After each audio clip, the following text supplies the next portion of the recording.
That's just plain stupid. Try something new at the ramen restaurant. Should I save this money or invest it? Wow. But Hero's really got a lot going for it. Oh, Osmanthus wine tastes the same as I remember. But where are those who share the memory? That's not being honest. That's just plain stupid.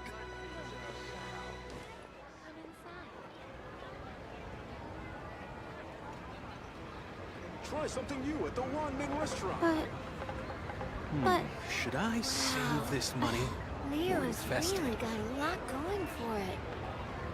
Where do you want to go next? If you'd like to see Liyue's tourist spots, I have a few references. That's not being honest. That's just plain stupid. Osmanthus wine tastes the same as I remember. But where are those who share the memory? Leo's really got a lot Save going for this it. money or invest it? Cheap and tasty chop suey. Oh, how the wolves prey upon the fallen tiger. That's not being honest. That's just plain stupid.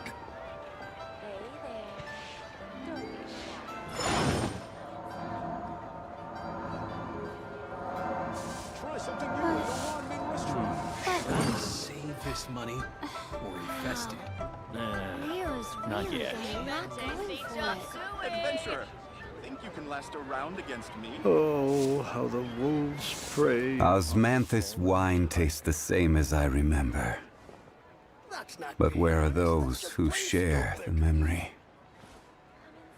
Try something new at the ramen restaurant. Should I save this money or invest it?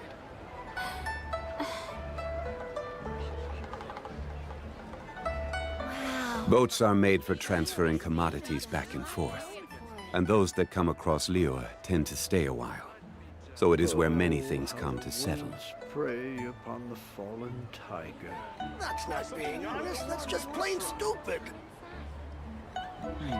Should I save this money or invest it? Not yet.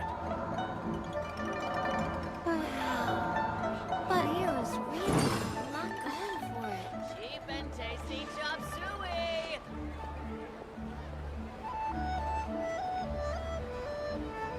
That's not being Oh, honest. how That's the just plain wolves stupid. prey upon the fallen tiger. Osmanthus wine tastes the same as I remember. Money or invest But where are those who share the memory? Leo's really got Cheap a and lot tasty going chop for it. suey. But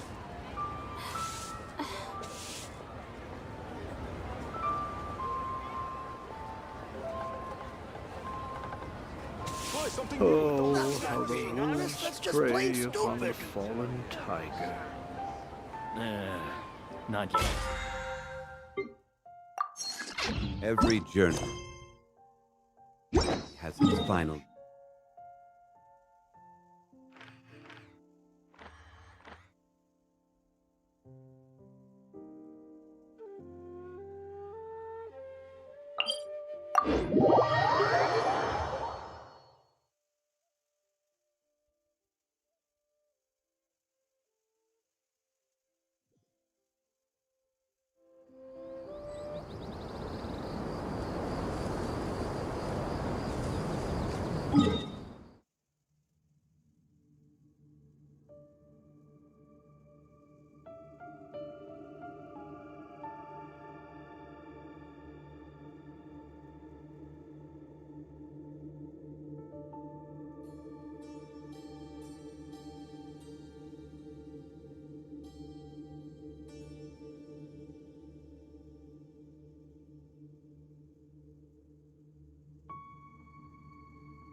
Osmanthus wine tastes the same as I remember. But where are those who share the memory?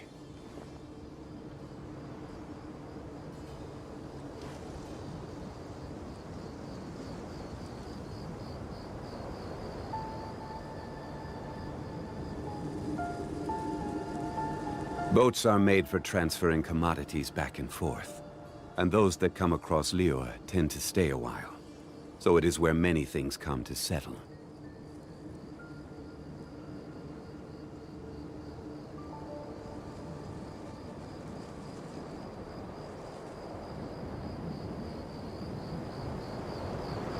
Osmanthus wine tastes the same as I remember.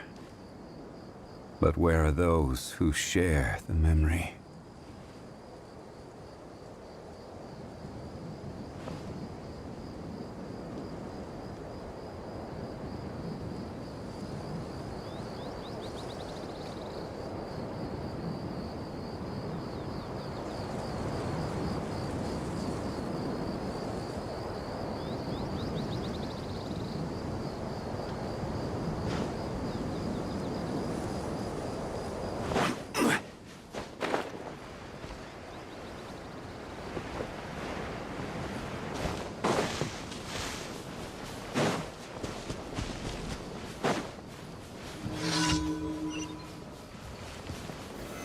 Solidify!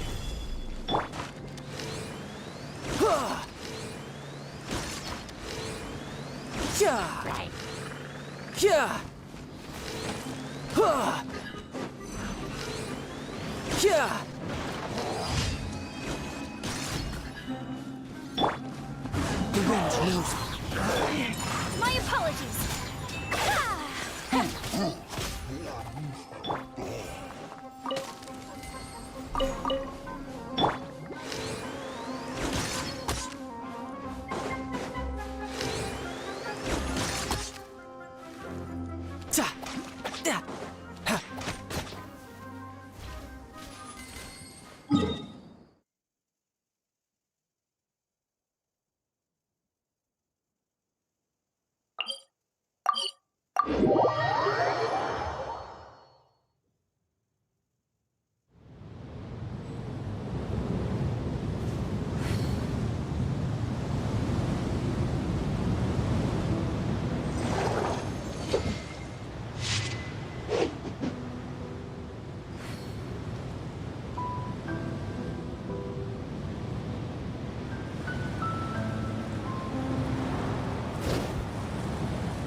Unsolicited.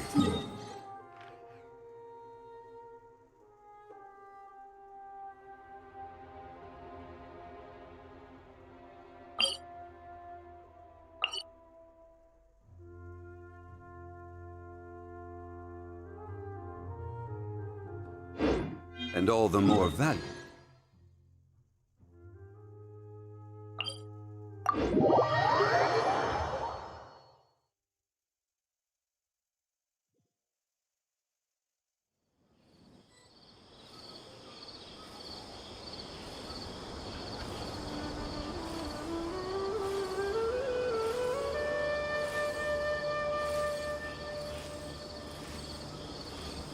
Osmanthus wine taste.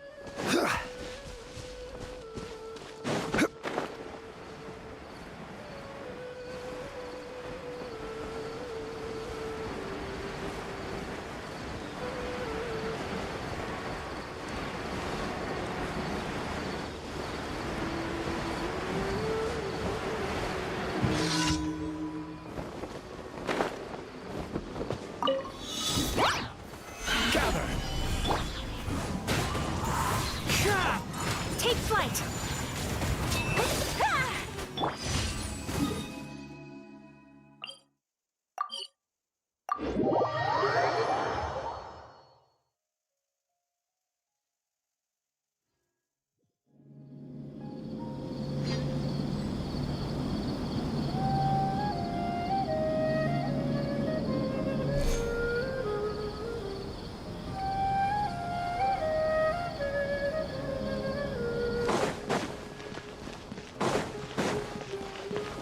Ad Astra Abyssosk.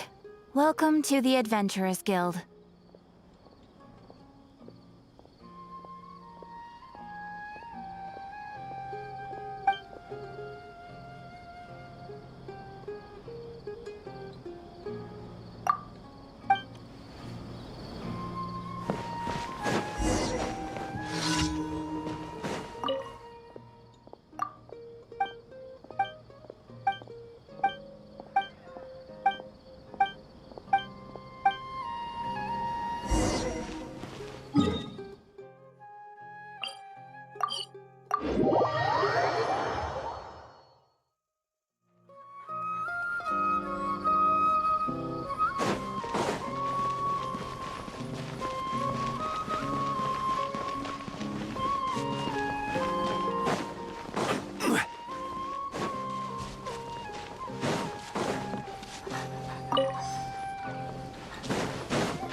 Every journey has its fun. Day.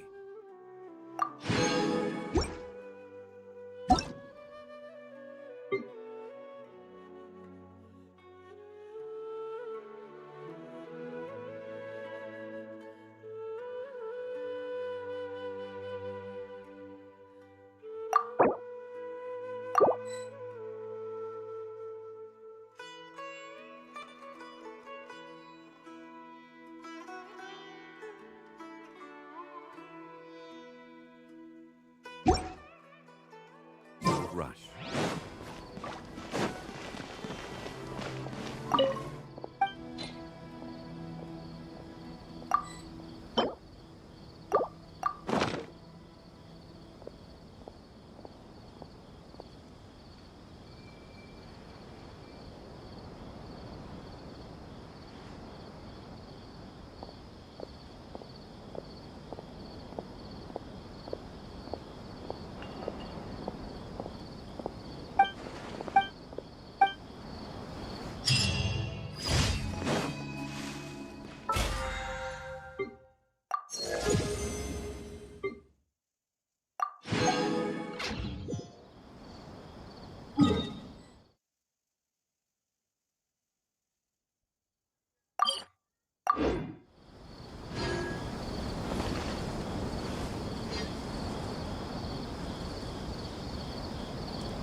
Add Astra.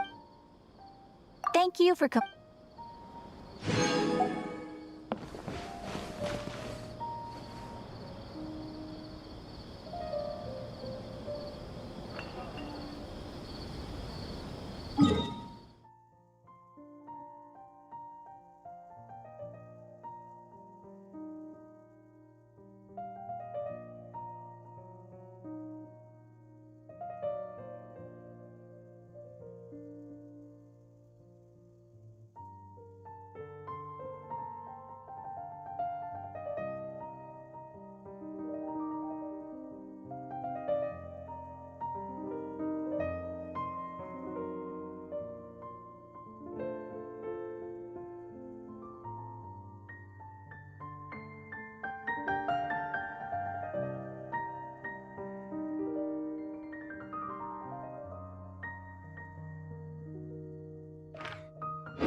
Boats are made for transferring commodities back.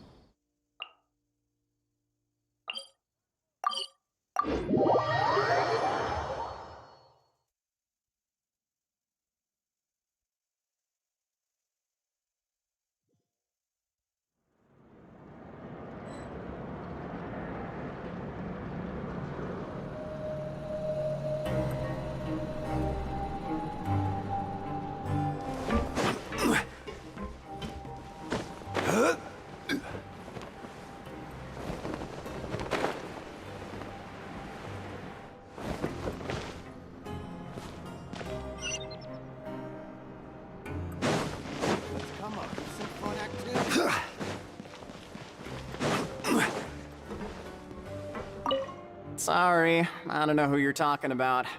Are you sure they're an inmate here?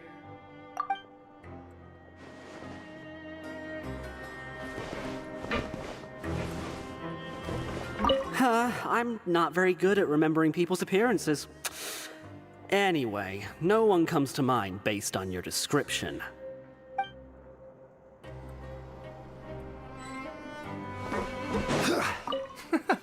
There's no one here that's anywhere near as strong as what you're describing. Believe me, I'd know if there was.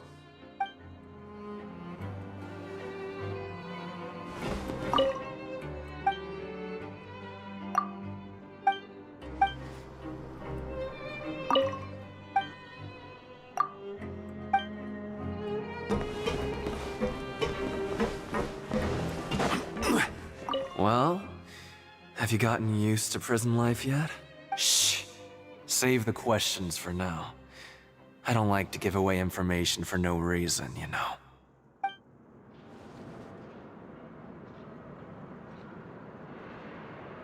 Always at your service.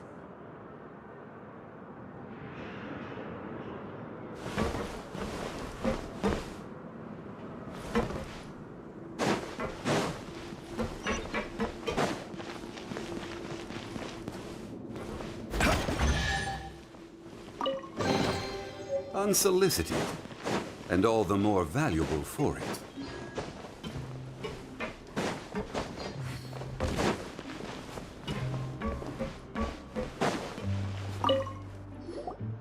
Oh, hello. You two are the ones who were with His Grace. No need to be so nervous. Sorry, I couldn't help but think of His Grace once I saw you, and I...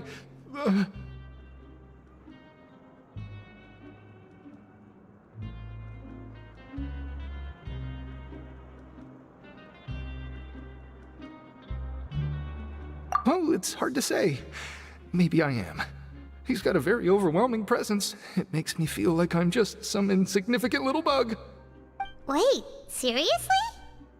Oh, I'm always indecisive, and I tend to make a mess of things. It's like a reflex. I just instantly start to tense up the moment I see a smart and capable person like His Grace.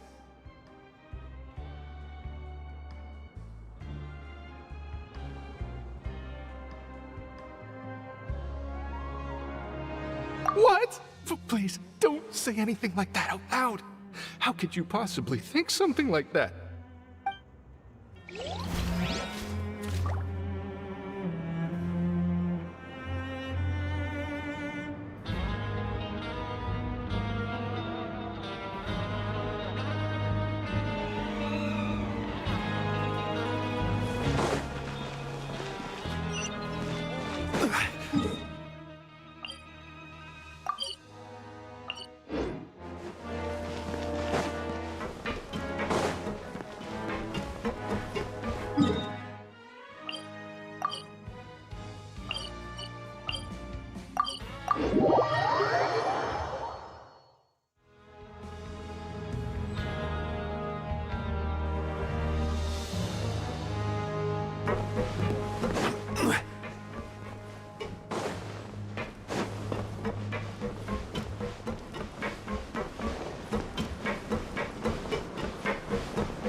Wonderful.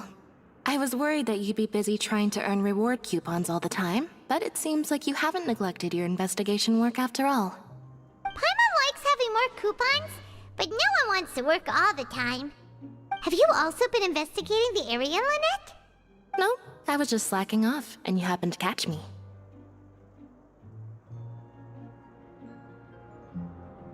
My brother is still obsessed with anything remotely related to the Forbidden Zone. But knowing him, it won't be long before we get more leads. Oh, before I forget, this is for you. Huh? Credit coupons? Why are you giving us these? I've been here longer than you. Coupons aren't a resource in particularly short supply. What is in short supply are interesting people to talk with. Aw, that's so nice of you, Lynette. We'll be sure to make good use of these coupons then. Thanks a bunch!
Every journey has its final day.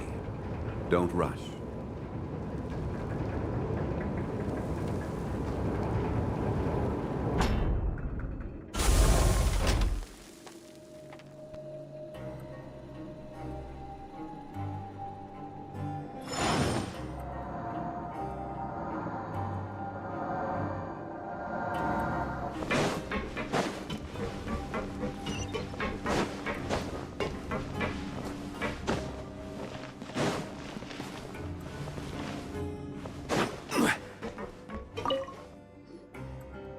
Hey! It's the Traveler and Paimon! No need to tease me, okay? I won't trip on the same step twice. Listen, I feel ashamed about last time. Thank you for praising me in front of His Grace. Here are the extra credit coupons he gave me. I'd like you to have them. Huh? No, we couldn't take them. They're your reward after all. But when I was welcoming you, I didn't do anything but give you the stink eye. Come on, I insist. These coupons are nothing compared to getting the attention of His Grace. I won't take no for an answer.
Oh, you want to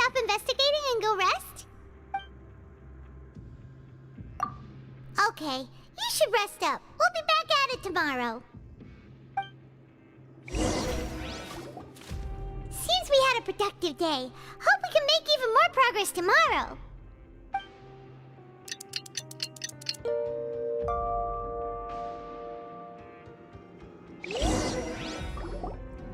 Oh, Paimon doesn't want to get up.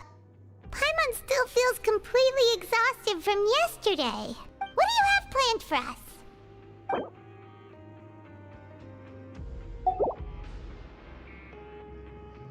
Right, we just need to keep at it.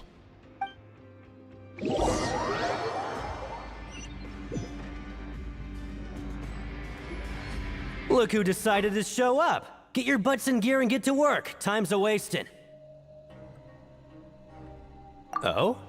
What's with suddenly wanting to work so hard? You need coupons that badly? Sure.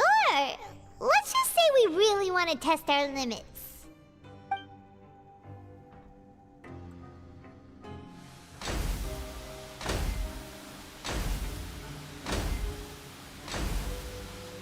Nice! We did well today. Let's keep it up!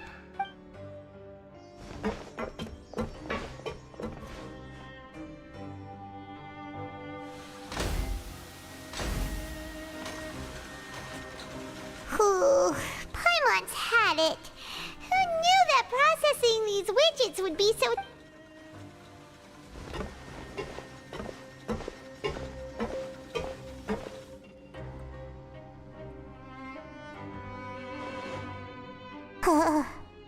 That's it.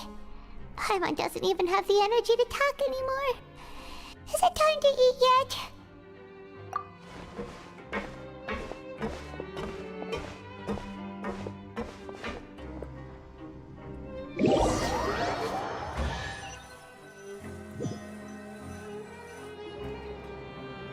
Oh, Paimon's exhausted. It's just work, work, and more work. Paimon's little body can't handle this much longer. Wait a sec. Now that Paimon thinks about it, haven't we been working non-stop for 3 days now? And now it's lunchtime! Oh, Paimon feels a shiver going down her spine. What's going to happen? But it doesn't seem like anything's changed at all. And we made it to the coupon cafeteria safely. Are the so-called hidden rules only a rumor after all? Well, there's no use to just guessing all day. Paimon's stomach has been grumbling the whole time. Let's just eat already! Paimon wonders what we'll get today! Maybe we'll get the super lucky meal! Wait, what? What in the world is this? What's with Paimon's food? And yours is the same! Is this stuff meat? But it looks and feels so bizarre! What kind of chef would make food like this? What do you think is going on? Is this the bad thing that Rowan was talking about?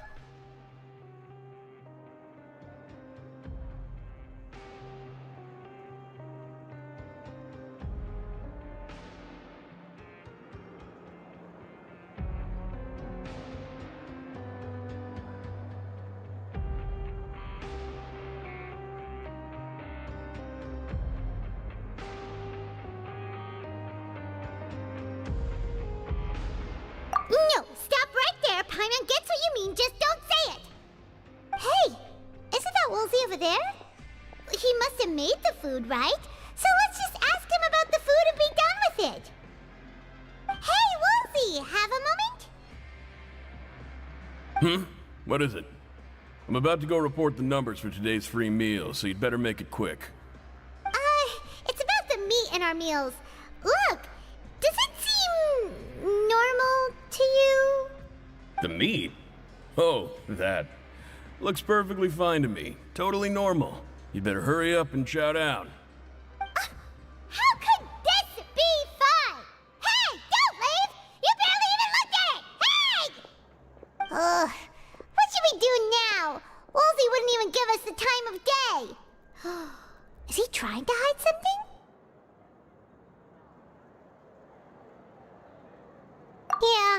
Looks like we have no other choice. Paimon was positively famished a minute ago, but now she's lost her appetite.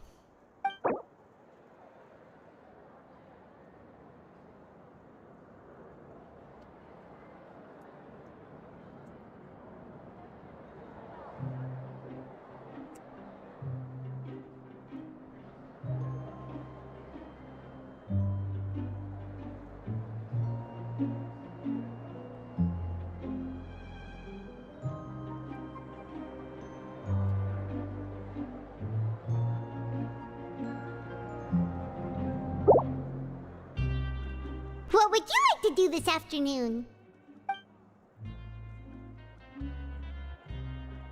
Okay, let's see if we can find any new leads. It's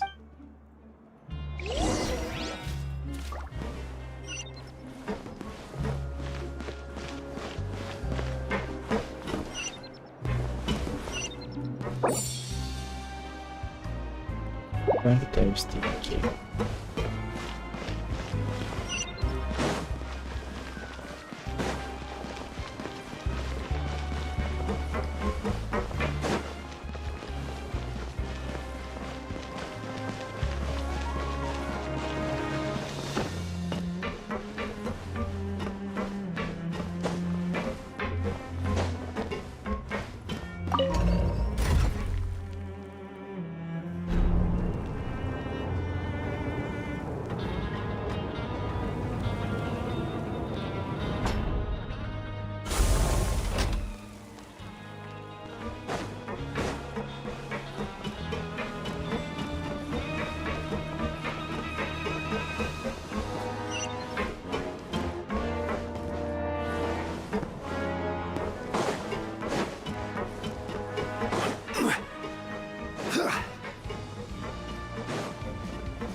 Looks like a research notebook. That suspicious guy peeking into the infirmary just now. Are they a fan of Siege Ring? He must have dropped this. Let Paimon read it real quick.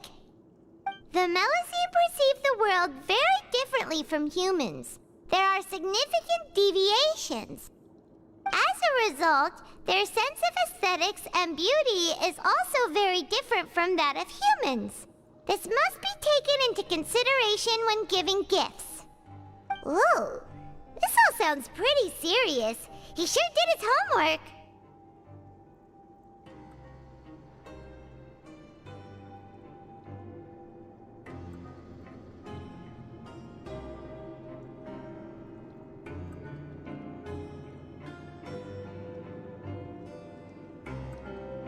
And as for the notebook, let's take it.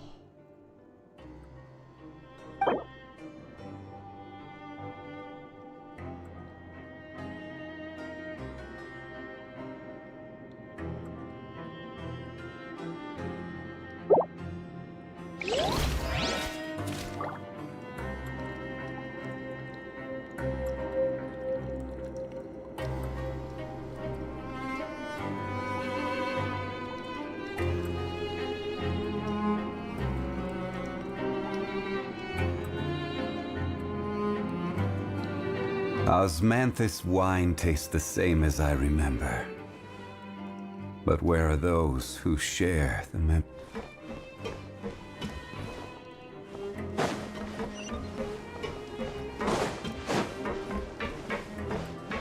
lagi pagi. Good morning.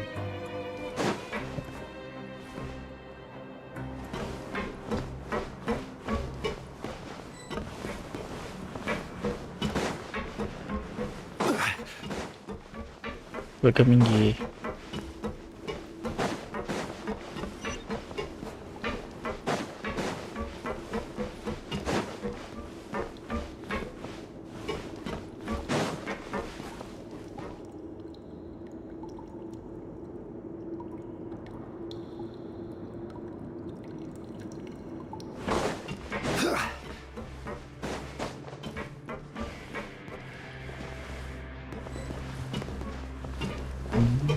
Disuruh cari apaan? Ini road.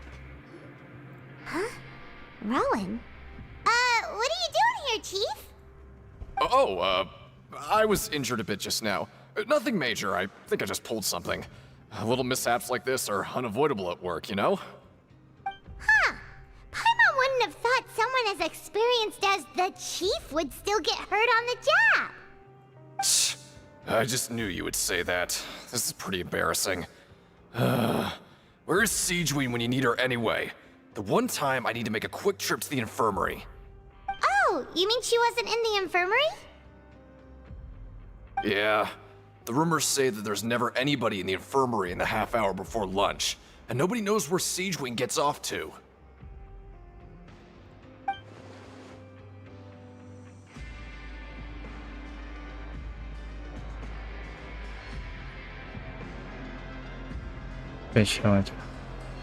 Sandwich.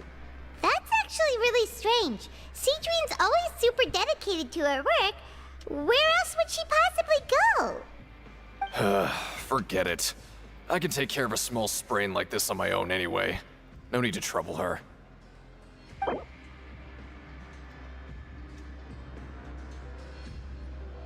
Ya, kita dapat MT Primary.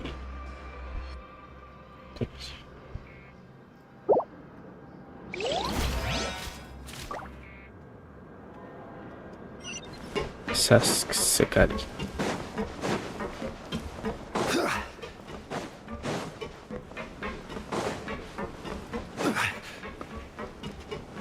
Oke, sekarang kita ke bawah.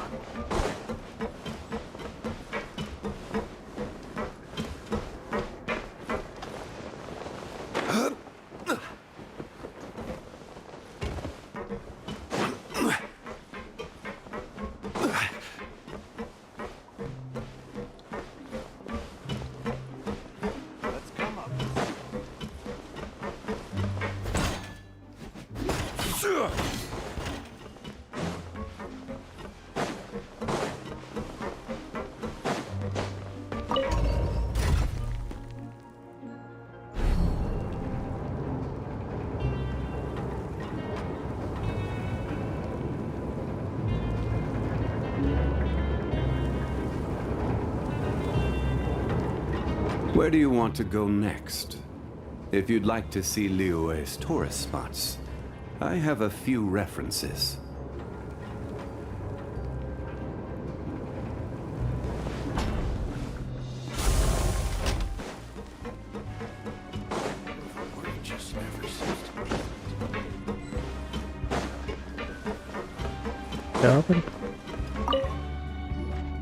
Siegeween? Aren't you supposed to be in the infirmary? What are you doing in the production zone? Hello, traveler. Paimon?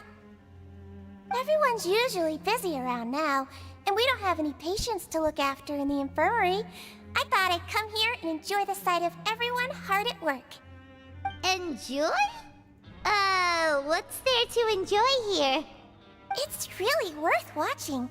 I often stand here and observe everyone. Humans are just so interesting and adorable. I like to watch your expressions while you work. Are you talking about pets or people?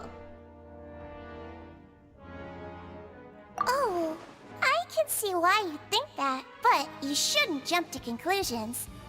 See, we Melazines are a different species, and we see the world very differently from humans. It's very easy for me to observe everyone's condition. All it takes is one look, and I can tell which workers are exhausted. Wait, Melazines can see that? Huh.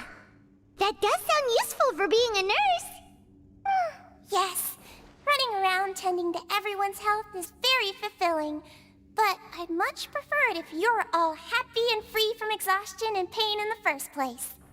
Take care of your body, and make sure you eat well. Always rest when you're tired from work, and don't push yourself too hard. We'll definitely take care of ourselves. Thanks for the reminder.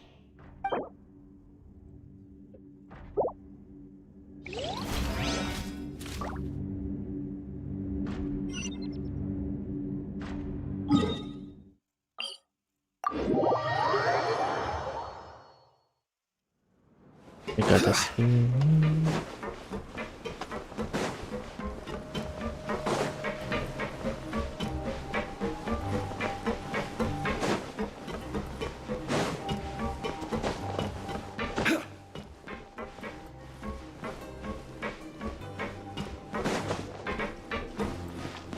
Nah, ini. Oh, you want to stop investigating and go rest?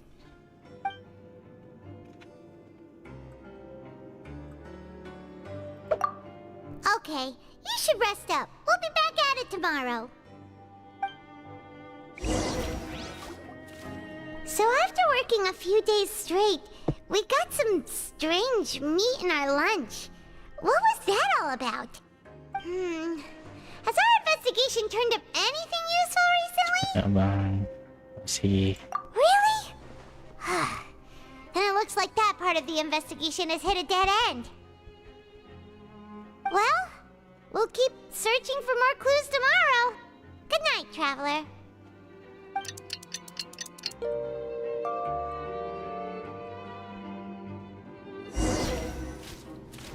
Oh, Paimon doesn't want to get up. Paimon still feels completely exhausted from yesterday. What do you have planned for us?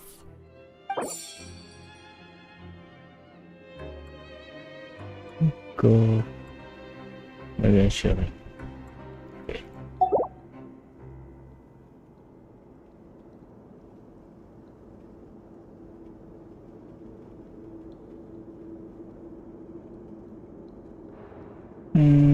After working here so long, we're really starting to get the hang of it.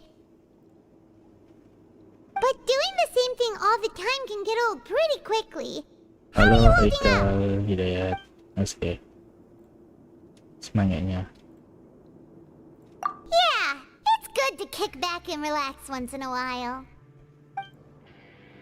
Selamat datang.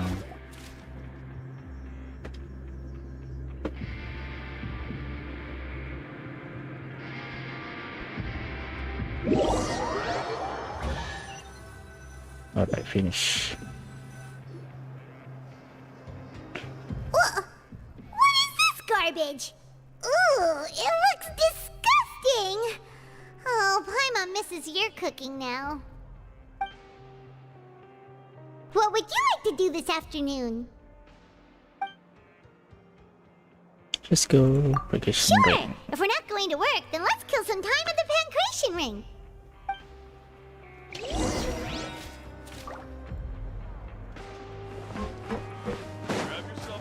Gimana? Mau dibawa sama, oke. Jadi kita pergi vacation ring.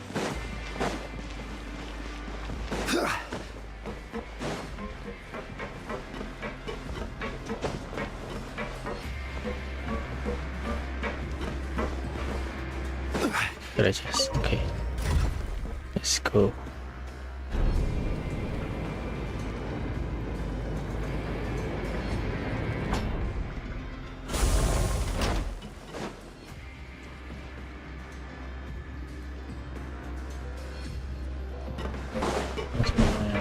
Jangan lupa like, share, dan juga subscribe. Collins. Oh, you must be the traveler, huh? Sorry, mate, but competitors as strong as you are prohibited from participating. I don't make the rules, mind you, but I was given very specific instructions. Even convicts value their lives, don't they? I hope you can understand. But we have a game here that'll let you show off your strength, and you'll even earn some credit coupons in the process. What do you think? Interested? And if we lose the game, will it cost us credit coupons? Of course. That's the cruel reality facing every competitor in a place like the Pancration Ring. Okay, great. Let me walk you through the rules. The targets in front of you will pop up one after another. You'll need to hit the targets in the same order that they popped up. If you can complete a few rounds in a row with no mistakes, then you'll win credit coupons. But the second you mess up the order, you'll lose. Game over. The game costs 300 credit coupons to have it go. So, you up for it? Sure. Thanks for your patronage, mate. Now, let the game begin.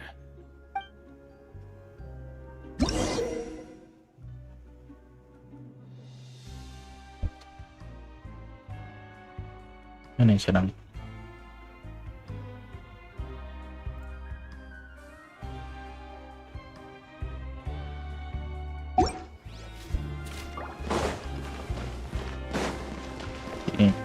Okay, do your best to hit the targets, just like Colin said.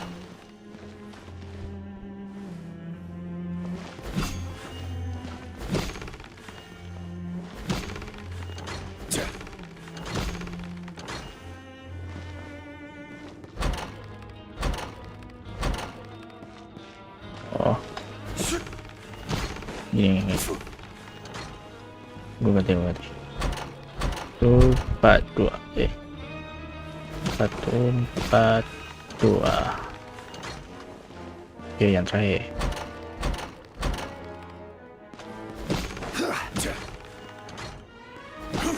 Nice.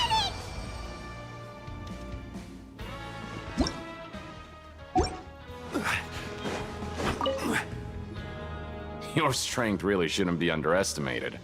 Now I get why you're prohibited from participating in any official fights. Nobody who values their life would be willing to get in the ring with you.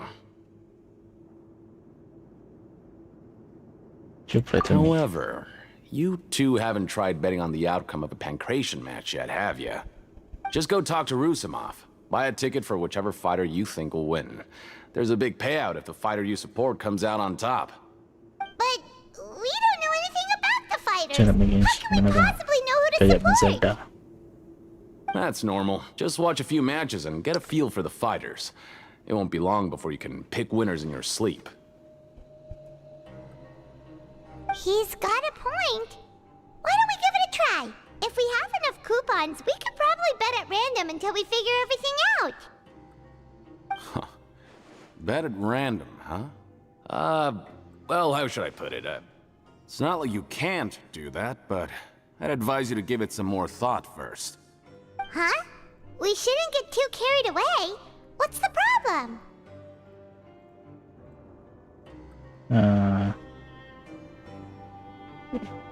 What? I never even picked a boxer before, and you already know about the rules? You're not just strong fighters. Seems you're pretty perceptive, too.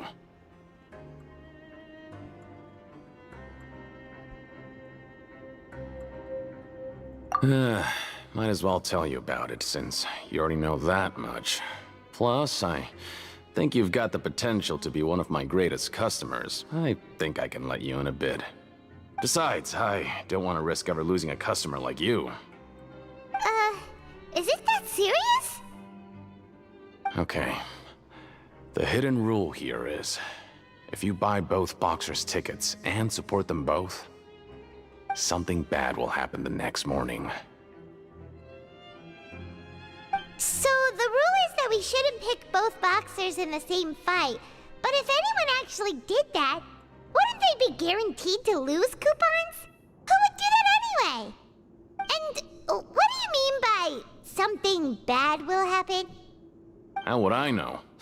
Not like I'm stupid enough to do that. But I've heard a story about the rule. According to the rumor, there was a masked boxer who possessed incredible skill and power. None of his opponents even stood a chance against him. However, in the final match, the organizers told him to take off his mask. He refused and never showed up to the fight. And after that, he was never seen again. Some say he died, or that he was taken care of by the event's organizers. But everyone remembers that he was someone who cherished honor above all else. In his eyes, supporting both boxers in a match would dishonor the competition itself. So you mean it's like a curse? He'll take vengeance on anyone who does that? No, he was always wearing a mask, like he was intentionally trying to hide his identity. I don't even know anything about his past. Traveler, do you think that boxer was...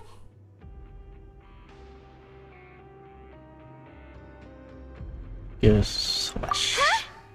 We will? You're not serious, are you? Look, here I was just trying to be nice and warn you, yet here you are trying to break it on purpose? Yeah, it sounds pretty scary to Paimon.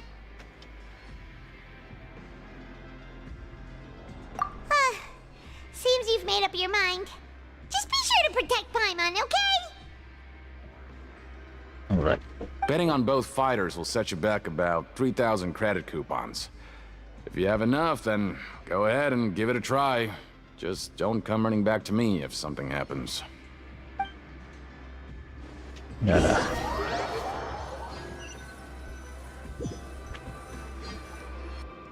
Aw, looks like we won't get a chance to sleep in as long as we're here. Let's get to bed early.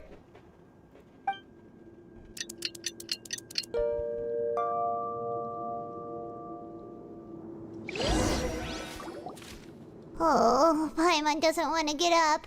Paimon Paimon still feels completely exhausted from yesterday.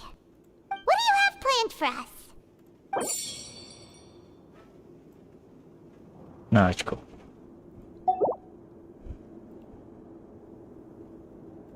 After working here so long, we're really starting to get the hang of it. But doing the same thing all the time can get old pretty quickly. How are you holding up? Yeah, it's good to kick back and relax once in a while.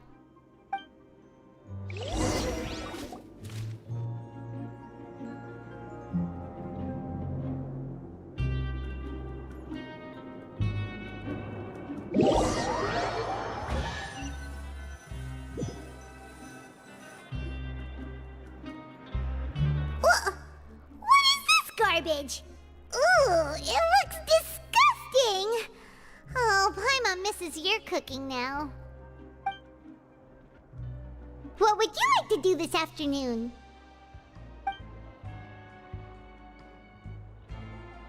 Let's go. Knowing child, he must have been there all the time.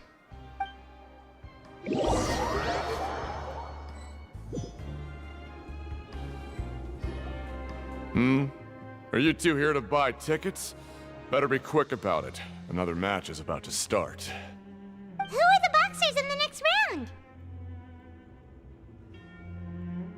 We have the reigning champ, Le Grappler, versus a contender from the Eastern Prison Block, Demon Horde. Are those their nicknames, or did they choose those names themselves? Either way, super weird. Since you're new around here, I'll help you out and give you a little suggestion. Even though Le Grappler is the crowd favorite, Demon Horde is a first-class dark horse with incredible potential. Anyway, for this match, I recommend that you pick... Huh? For both fighters? I can tell you're new to this, but I didn't think you were completely clueless. Maybe you don't quite understand the rules, no? Let me try to explain again for you more clearly. You see... Oh, no need. We're aware that we're going to lose coupons. Alright then, if you're absolutely sure. Remember, no refunds once you buy the tickets. Yeah, we got it! Just shut up and take our coupons!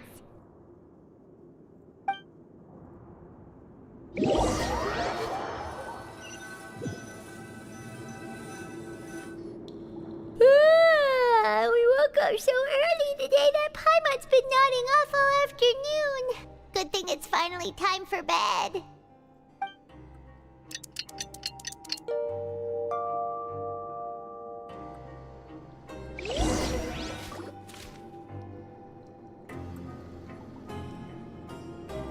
Hey, Traveler, Paimon. Package here for you. The next time you buy something, go pick it up yourself. I'm not a delivery man, you know. Huh? A package? For us? Did you buy something, Traveler? Paimon's not quite awake yet, so why don't you go take a look?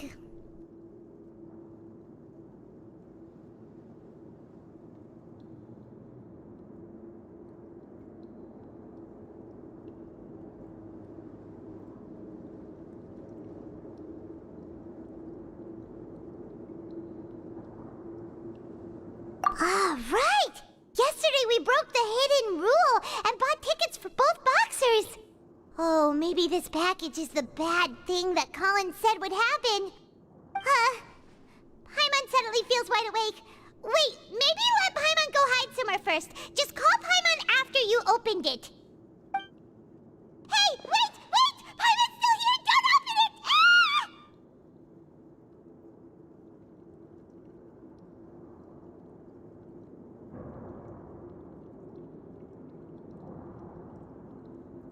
Huh?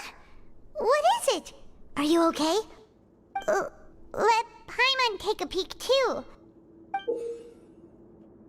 Oh, it's just a small bottle. But the color of the liquid inside looks so wrong. Almost like...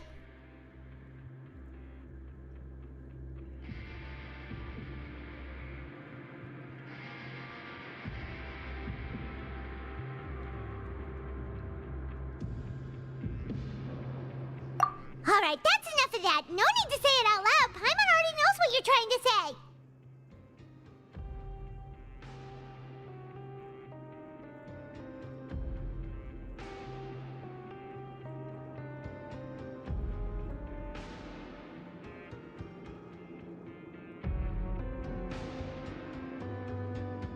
Ugh! No way! Get that stuff away from Paimon! Paimon thinks we shouldn't open the bottle until we figured out what's going on. Just trust Paimon on this one, okay?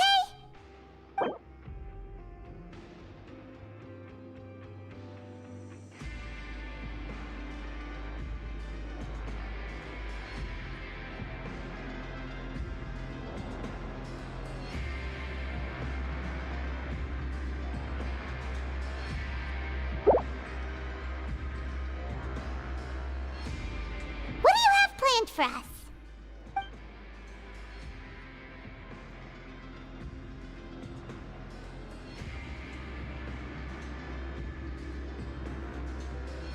Though it feels nice to slack off a little, less work means less coupons. Let's make the most of our morning.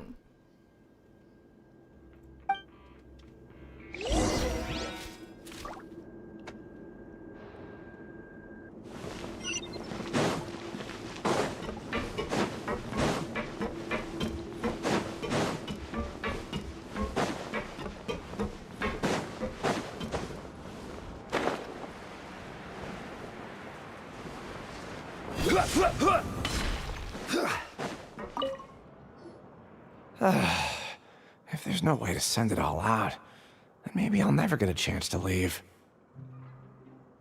Who are you? We've never seen you before, and you don't look like a fellow convict. I'm not! Of course I'm not. Please, don't mistake me for a criminal. I'm a good, law-abiding citizen. Then what are you doing here? You sure seem anxious about something. I'm a promoter for Fontico, and I'm usually responsible for promoting our drink products.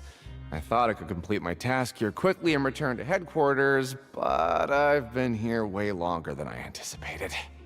Oh, a promoter from Fontico? So what kind of problem did you run into? I'm so upset. It's all because of that Duke. After discussing the company's promotional plans with him, he told me outright that my project was worthless. However, in light of our long history of successful collaboration, I still tried to patiently explain the details. However, to my surprise, he just cut me off while I was speaking. Let me take a moment and recall his exact words. I'm just gonna stop you there and say no. If anything, I'm saving you time. It seems you don't fully understand the value of credit coupons here, nor do you understand the value of your own products. The former is because you are from the overworld. That's understandable, and I don't blame you for that. But as for the latter, only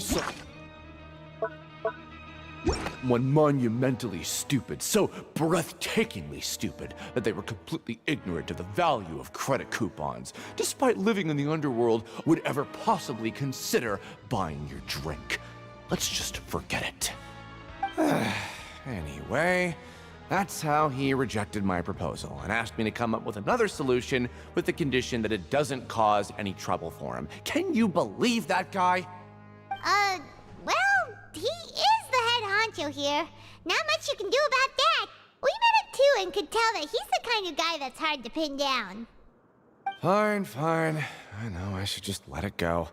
I'm on his turf after all. His house, his rules.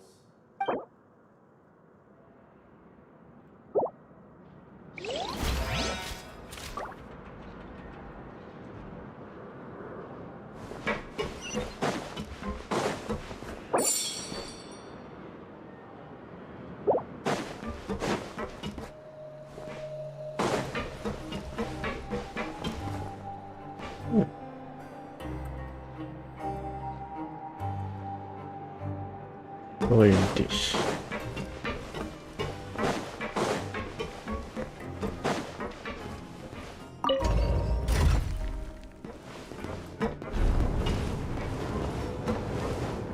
Saya lagi streaming di YouTube.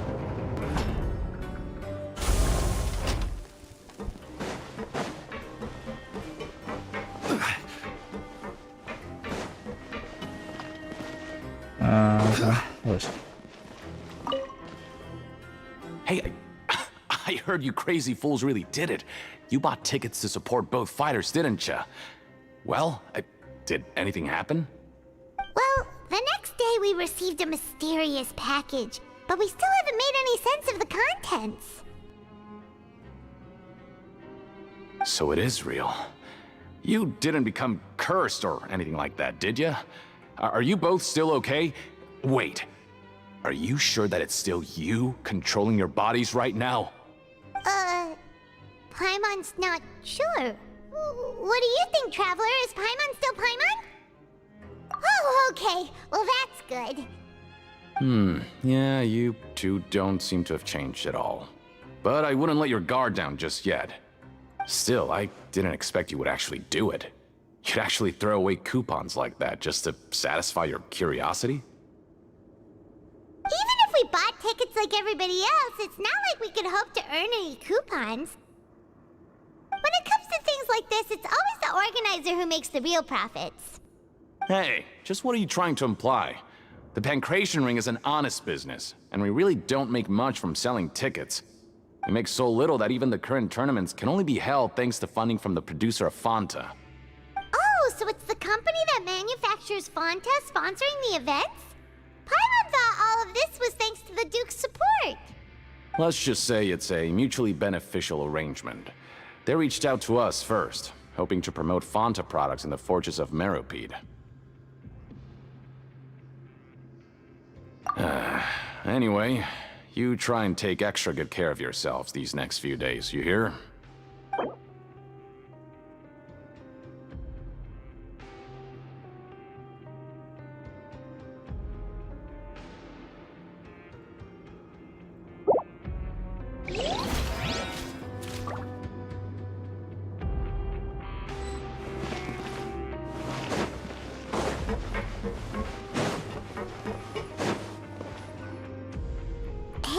What are these papers scattered all over the ground? Are they registration forms or something? Maybe not. Every page has the Fontaco symbol on it.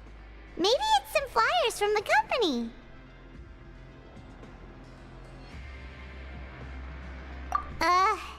Okay. But if someone catches us, they could accuse us of trying to steal the company's secrets, couldn't they?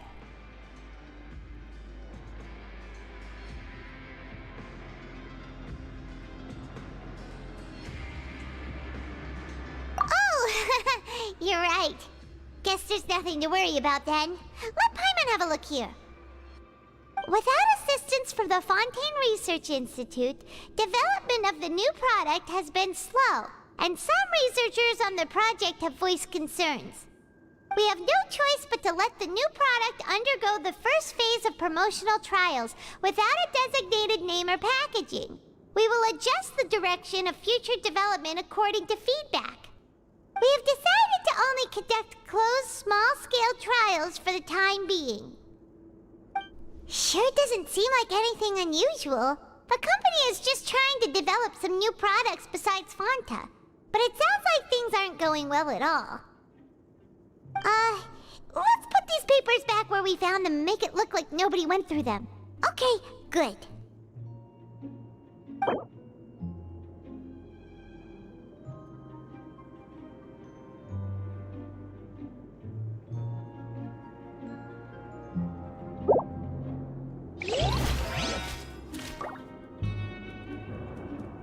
Time to show me what you got.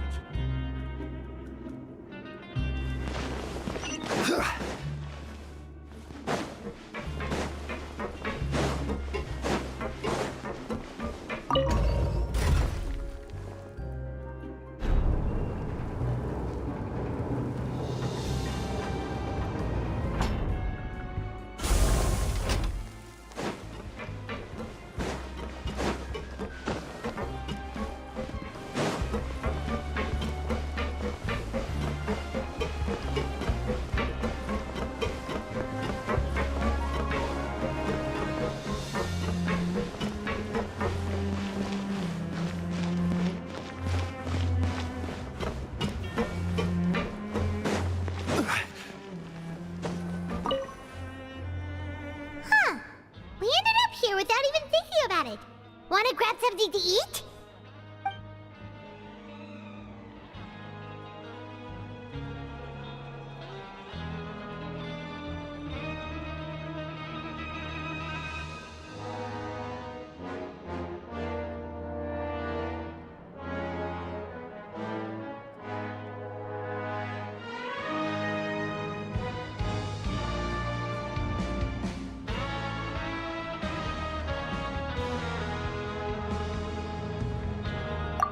Alright, but remember that we bought this time with coupons, so let's make better use of it next time.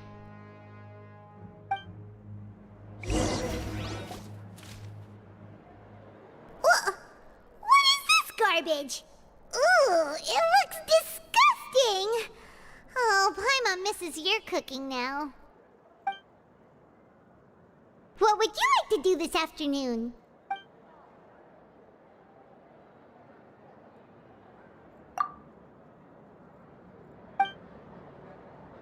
After working here so long, we're really starting to get the hang of it.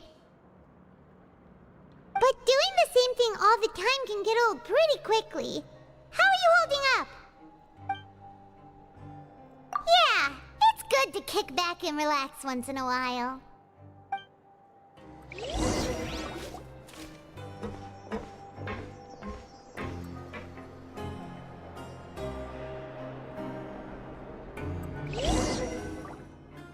A mysterious box? A bottle of crimson liquid? Paimon still doesn't know what to make of it. Do you have any ideas, Traveler?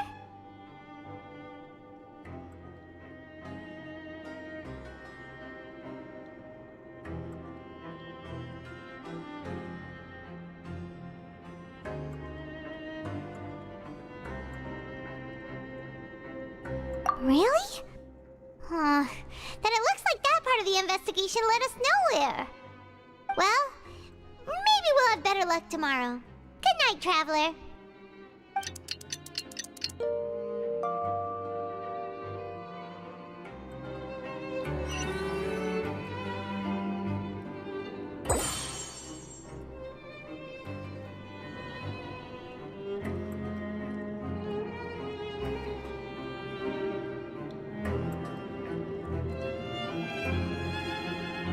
Okay, so we've investigated 2 of the hidden rules.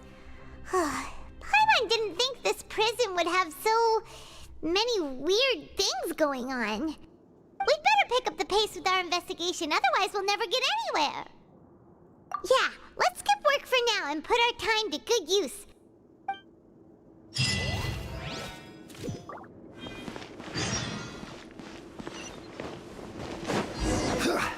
Letting go.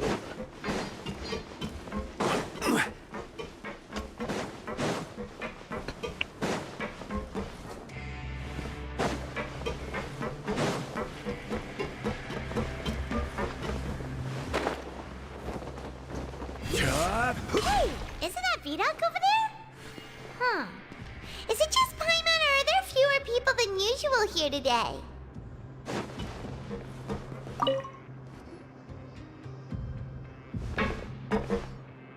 Ah. Seeing you at this time must mean you've already saved up a lot of credit coupons. Or at least enough to skip work. Seems you're getting into the swing of things around here. Impressive.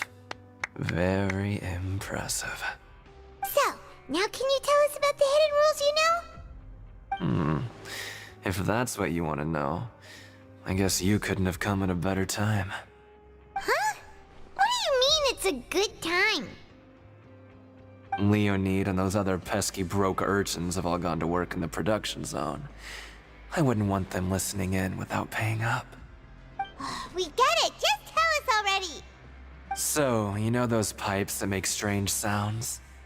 Don't ever, ever go near them at night.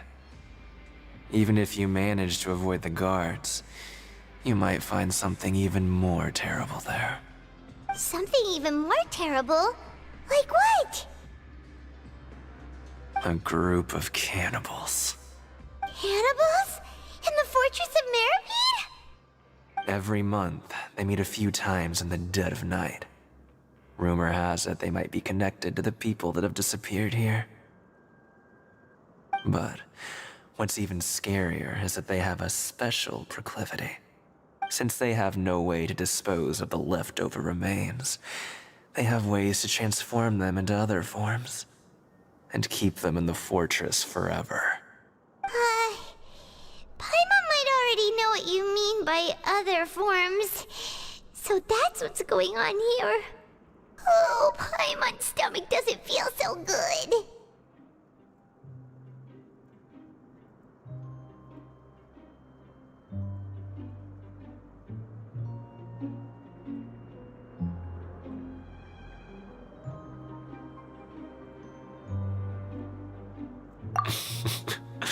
You two look pretty skeptical.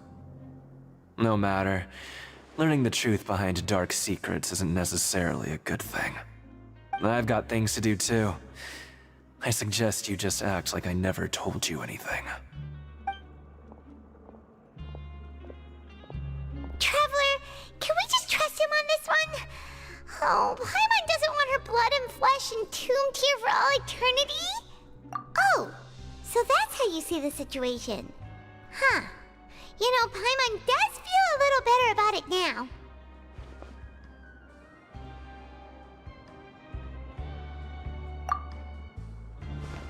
When will all the secrets end?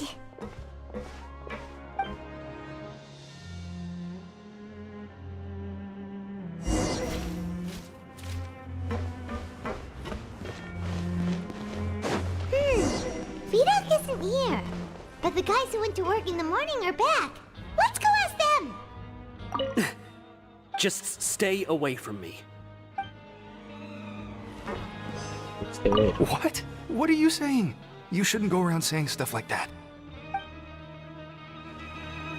Lago? What are you talking about? Listen, you should keep your nose out of other people's business. What happened? Their attitude sure is suspicious. Like they're trying to avoid us.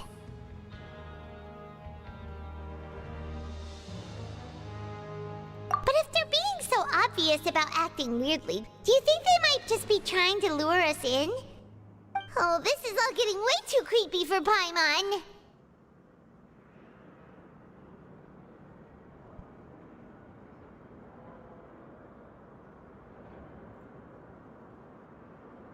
So you mean we still need to investigate some more? Okay, if you say so.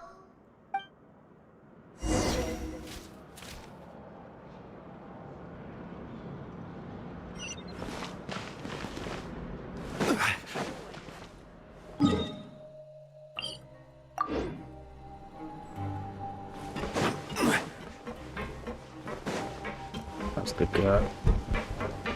Tuh, Mr.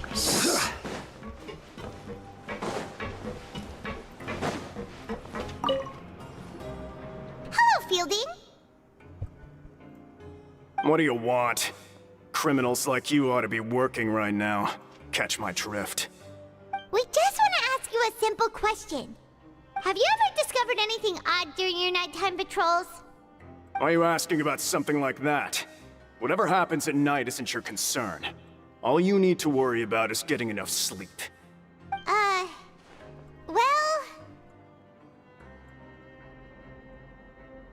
Right! We've heard it happens a few times every month. Paimon has sensitive ears, so it makes it hard to sleep. Really?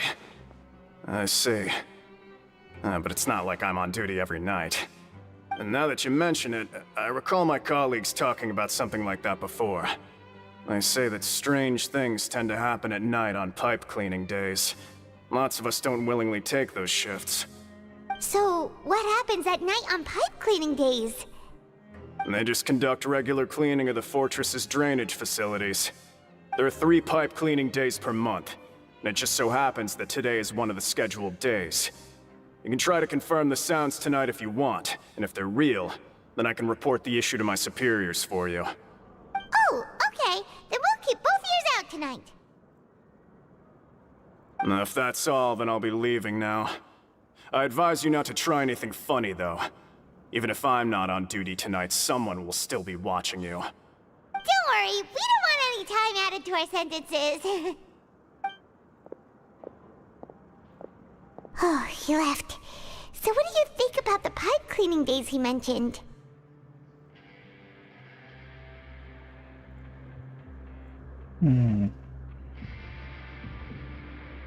Right, both are a possibility. But Fielding did say that tonight is a cleaning night.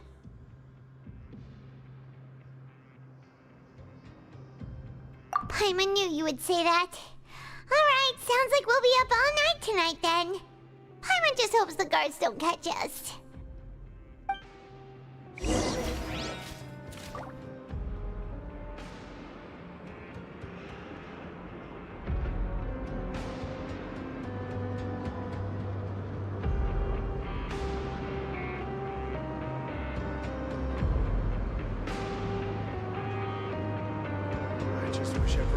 Osmanthus wine tastes the same as I remember.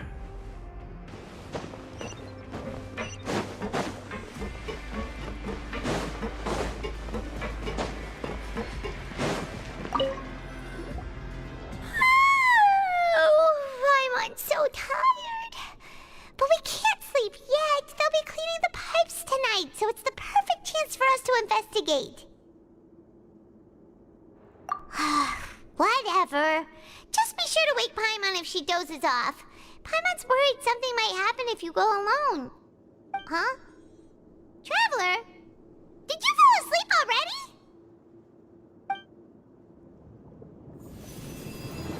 Apa lagi?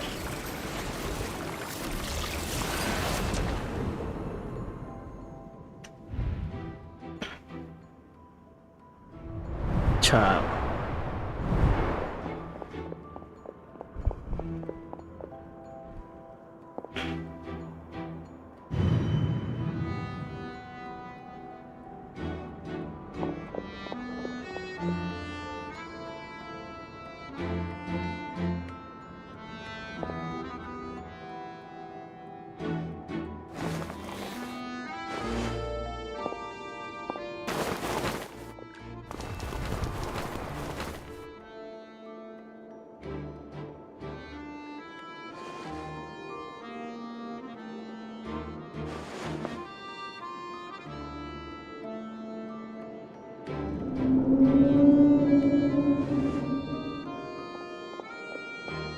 Dah.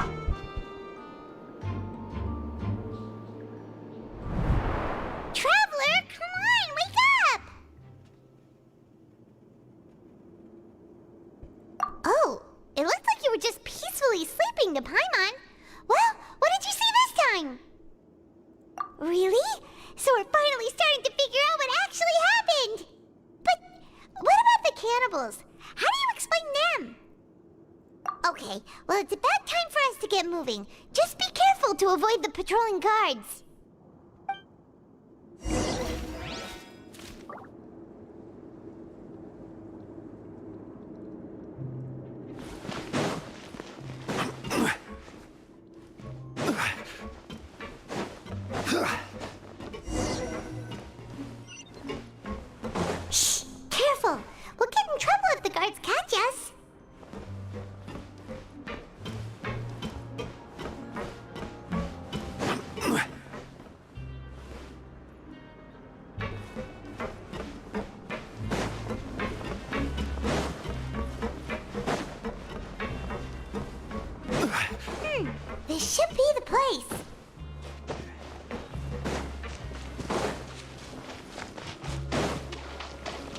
Oh, di sini. What? I know you. You were the ones we saw. Huh. You've got guts showing up here. You know who we are, right? You'd better leave now. Ain't nobody coming here to save you. What'd you say? Yeah, so what if they were? If you push us, we can make those rumors a reality at any time. Hey, what's the point of all those rumors anyway? What exactly are you trying to do? I don't have to tell you anything. If you turn around, go back to the dormitories and act like you never saw anything, then I'll pretend that you never showed up here. Yeah, scram. Nothing worth seeing here.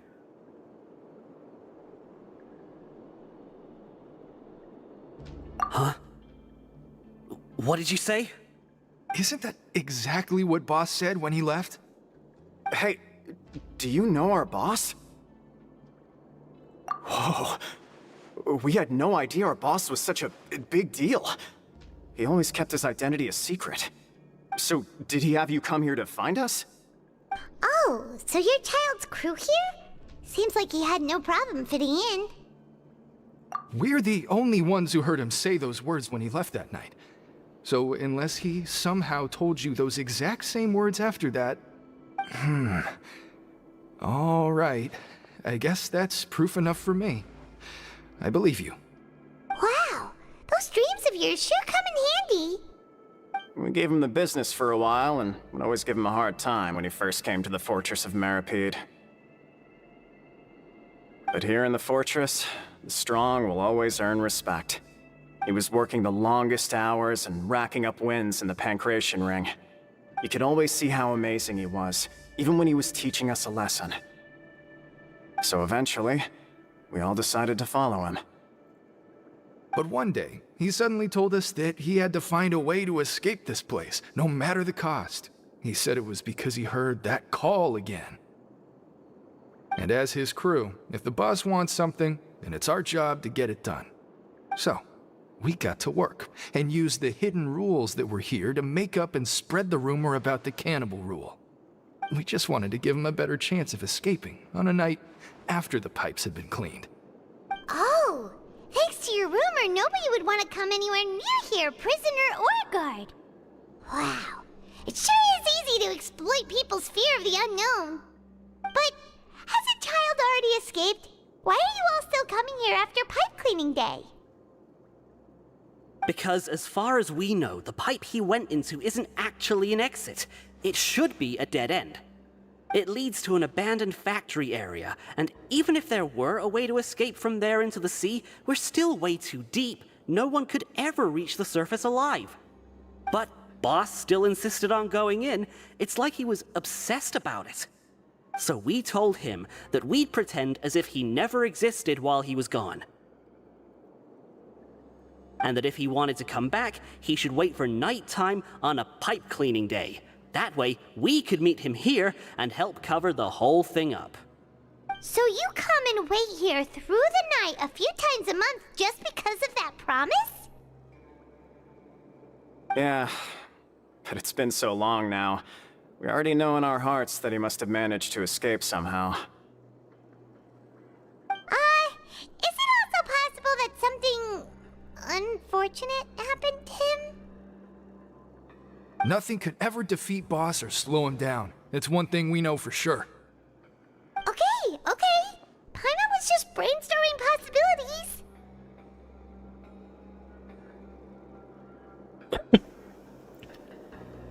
All right.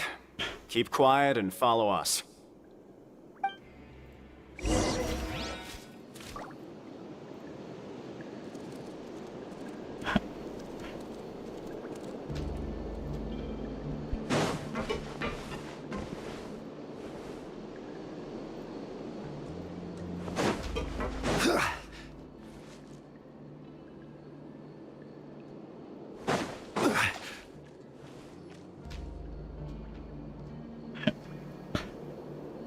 The way up from here has been sealed off. It's impossible to get through. Boss left by going down from here. It wasn't full of water at the time. Later, we came back hoping to have a look. That's when we found out it had been completely flooded. It's impossible to navigate unless you're an extremely skilled diver. Do you think Child got trapped by the water? Not likely. We all know that Boss was an incredible swimmer. Really? Then have him come investigate, pronto. Just be sure to tell us if you get any news about Boss.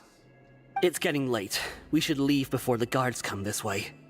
Yeah, we learned a lot about what happened to Child here. Let's get going!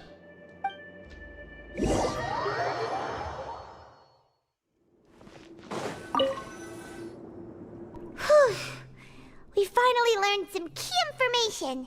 Seems all of our investigative work has finally started to pay off.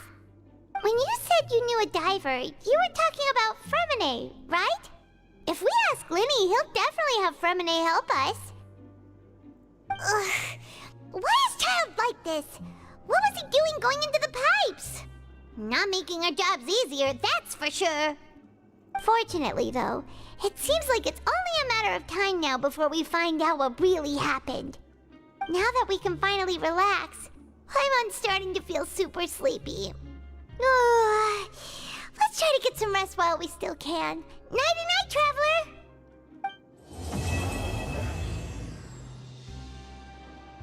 Lah, udah gelap. It's morning already? Oh, Paimon still needs more sleep. Huh? Wait, look over there! Isn't that... It's one of Linny's cards! Let Paimon see what's written on it. Maybe you haven't heard, but today is the monthly free day. Everyone has the day off today, which makes it the perfect time to do some investigating. It's been a while since we last talked. Have you been making any progress lately? Let's meet at our usual spot in the factory area before lunchtime. I have new information. Ooh, today's our lucky day. We have the day off. From the sound of it, Lenny's been making progress with his investigation.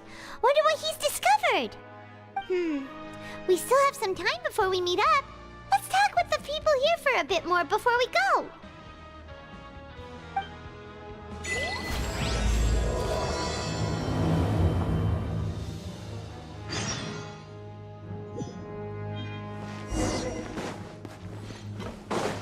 We don't.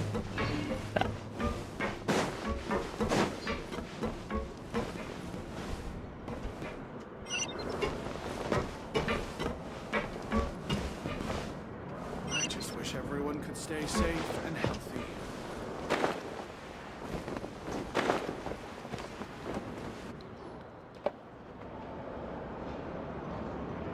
Look, there are some people talking over there. Let's listen in on the conversation.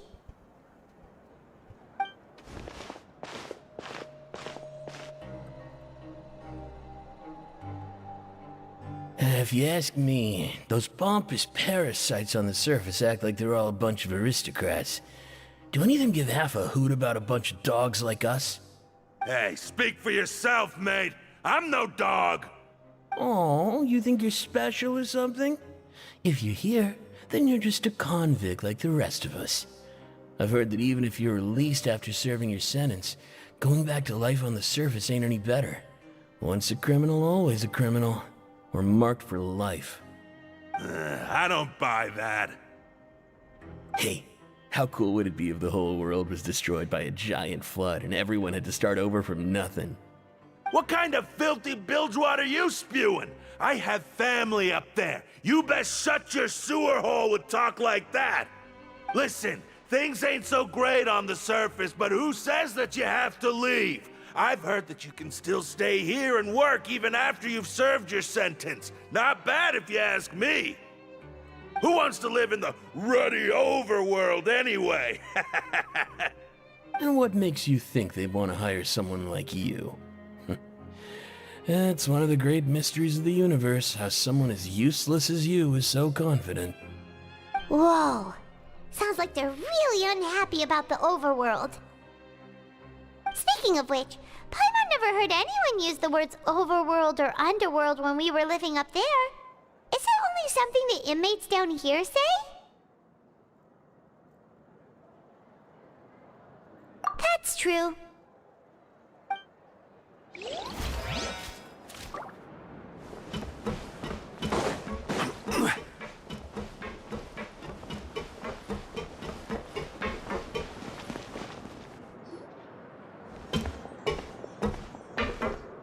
There's a group of people over there. Let's go listen in.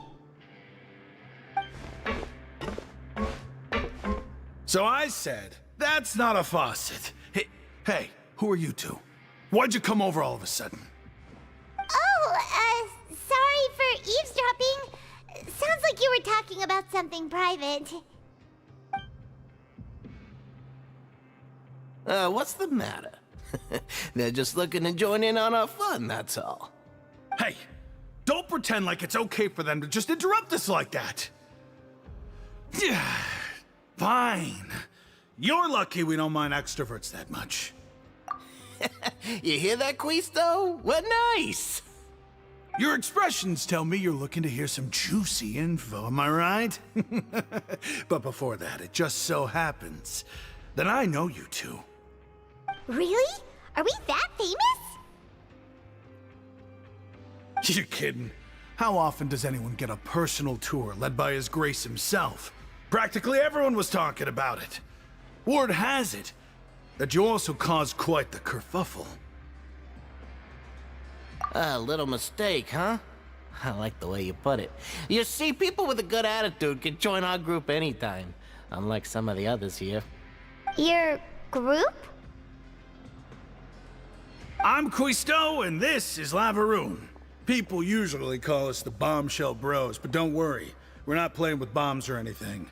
It's just that our information is always so explosive, and we blow minds on the regular. So, you two really like to gossip? Whew, you sure know how to embellish. No. You don't get it. Knowing intelligence will make things better for you here. For example, knowing who's working with whom, who has the latest rumors, who's not getting along. Wouldn't you like to know all that?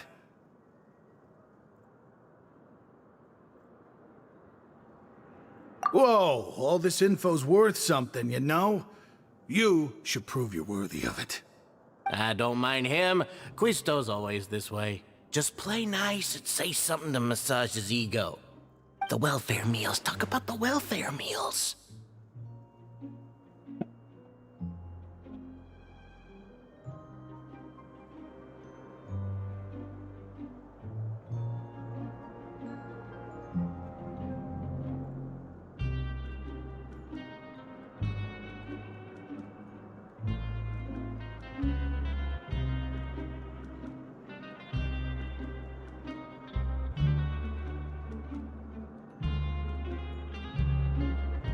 Right!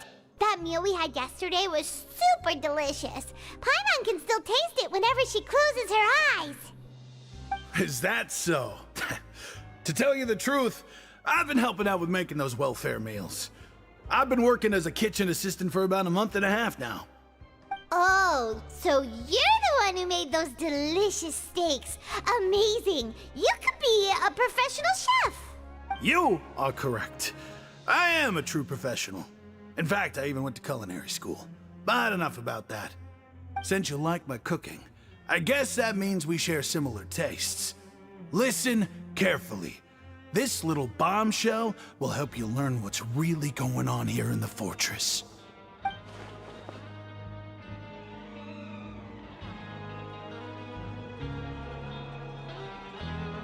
Listen, kids. The power structure within the fortress is quite complicated. The overworlders couldn't care less about us down here. We're basically dogs to them. You've already met the one person here you should never cross, the Duke, Risley. He knows more than you think. And if he doesn't care about something, then he often doesn't bother dealing with it. Those who have the Duke's attention get all kinds of special perks, even better treatment in the infirmary. I know who you mean. It's that Jurier character, right? I don't think there's anything useful about him at all. Why does he visit the infirmary practically every day? Is it normal for anyone to be going in and out of there so often? If you ask me, he's just faking it to get out of work. But did you know that Churia was a talented researcher from the Fontaine Research Institute before he came here? There's no denying that. I don't care if he was a researcher that could turn dirt into Mora. Once you're in the fortress of Meripede, you're just another inmate like everybody else.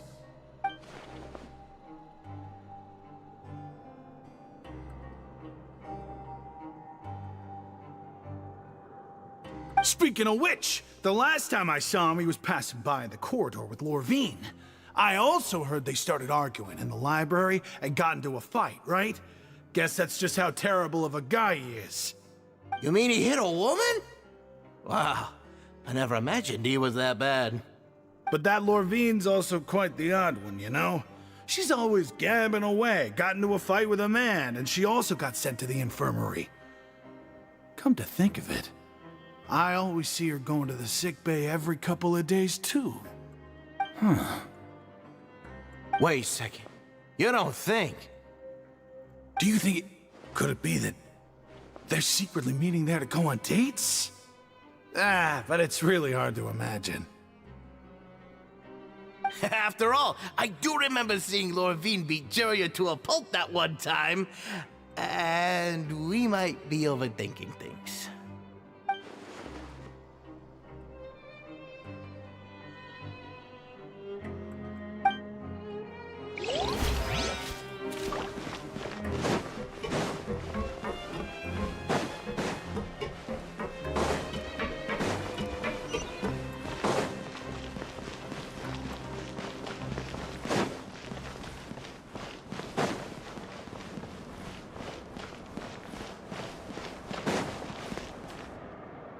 Hey, you over there?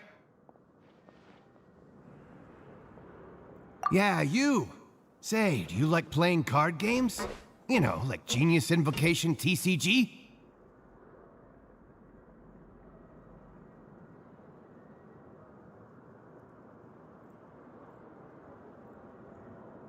You TCG players are like mint in the wild, literally sprouting up everywhere. Hey, come on now. What's wrong with finding fellow Invocation aficionados? Anyway, care to join me for a game?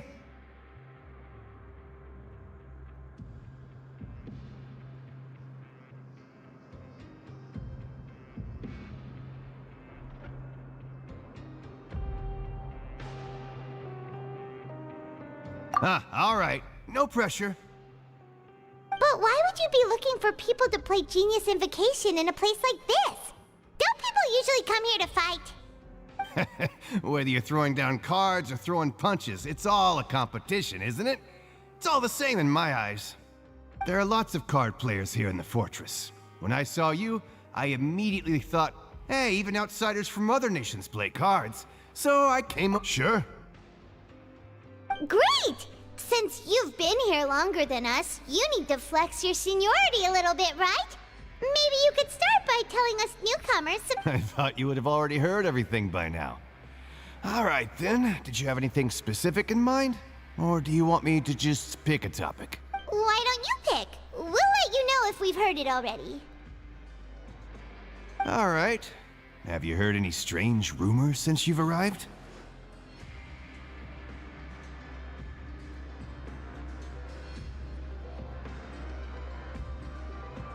Then, did you know that there are some people who are always gossiping over in the corner?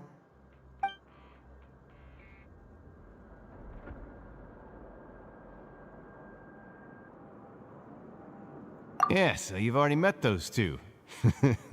They're quite a pair.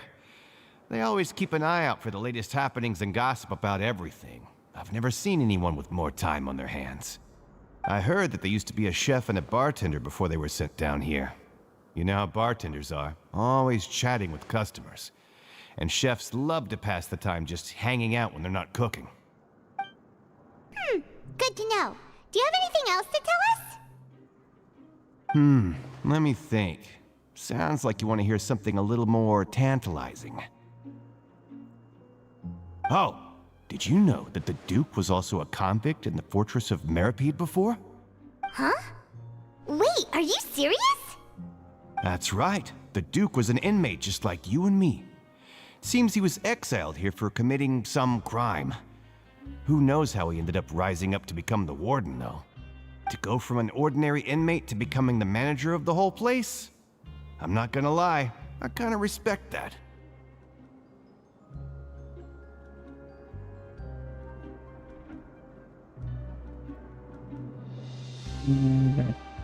A forbidden zone?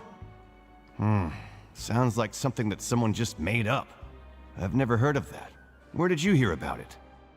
It's just a rumor we've been hearing, but no worries if you've never heard of it. Do you have anything else you can tell us? Anything else? Not that I can think of, but I'll be sure to tell you anything interesting I hear next time. You'll have to play a game of Genius Invocation with me first, though. Okay, we've talked to just about everyone, and it's about time for us to go meet Linny.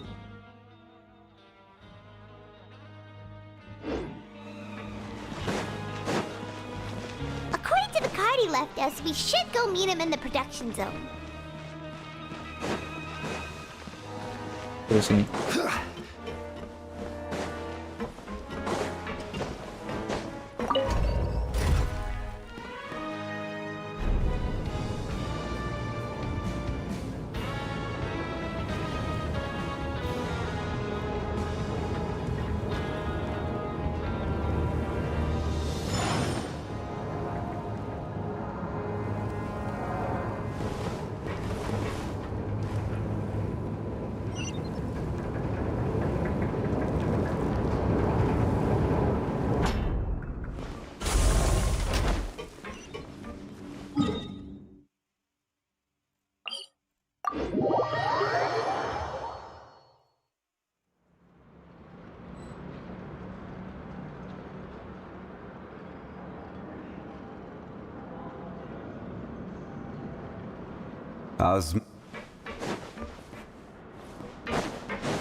Every journey has its final day. Don't rush.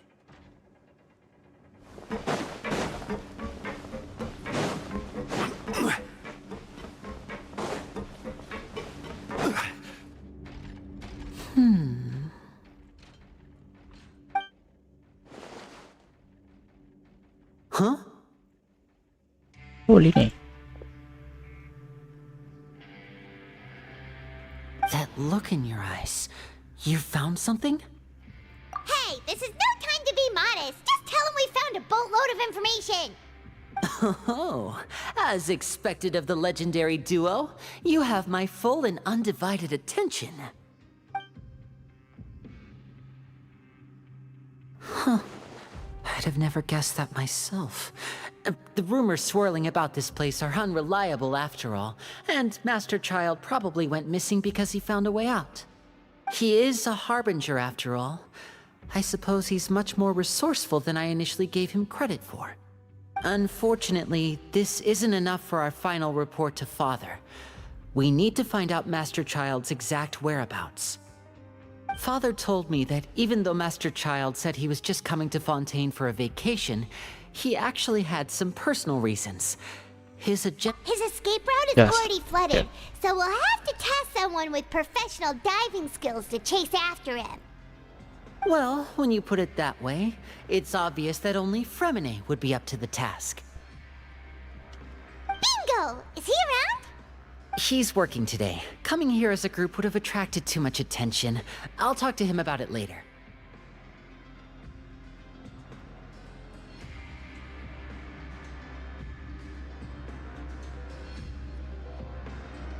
It's the least I can do. We're all in this together, so it's only fair for us to fulfill our end of the bargain. Honestly, I'm far more impressed by you guys managing to collect all this information right under Wriothesley's watchful eyes. Collecting information has always been our strong point. Now, let me think. To find out more information, Fremine will have to retrace Master Child's original route. And if he's to do that, he'll have to set out on the next pipe cleaning day at the earliest. That's 6 days from now. And after that, he'll probably take another 2 or 3 days to return. You can even estimate how long it'll take for him to get back? We've been working together for a long time. We know each other's capabilities like the backs of our hands. Traveler, what say you to meeting here 9 days from now? We'll be able to pick up Fremine while we're at it, too. Oh, and there's just one last thing we'd like your help with. Though we can just sit back and wait for Fremine's report on Master Child's whereabouts, we still need to make more progress on the investigation of the Forbidden Zone. Fremine's no master of disguise, Lynette's still working on getting intel from the other areas, and I'll need to spend some time helping Fremine prepare for his diving mission. So, you are the only ones we can count on. What do you want us to do? Will it be hard? Well, I won't call it easy per se, but I think you'll be able to pull it off. Listen carefully. You'll need to find an excuse to get into the infirmary and investigate the room and environs. You've mentioned several sketchy-looking people always meeting at the infirmary earlier, so it probably has something to do with the secret we're hoping to uncover. You've already met the head nurse, so she'll be less suspicious of you. Investigate the internal structure of the infirmary and any active dealings within, and pass those on to me alongside anything else you're able to discover. But also, there's no need to take risks. Don't forget, safety always comes first.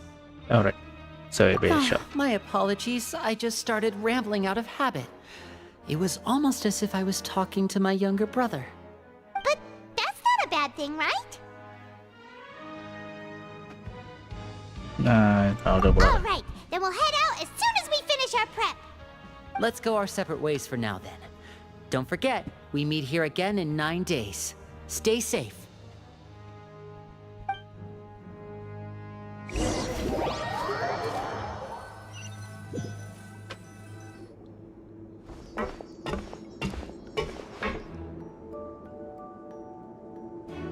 Apa itu? Hey, stay here for now. Paimon will take a peek.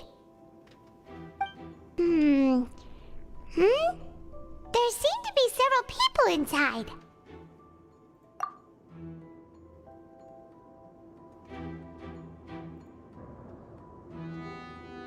Right. I feel like this... It's not impossible. So... Oh my god. It's a bit hard to understand them from here, so why don't we just try to talk to them in person? Let's go as soon as you're ready.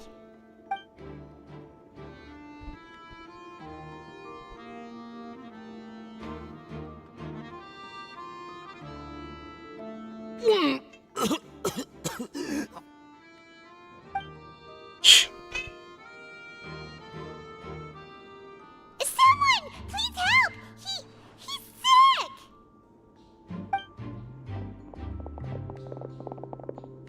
Whoa, are you okay? There's no need to panic. Take a deep breath before you begin. The traveler started complaining of a stomachache, and then nausea, and then collapsed onto the ground. Paimon doesn't know what to do. Freezing limbs, twitching fingers, and pale complexion? Could it be poison? Let me take a look. Please, lie down over here.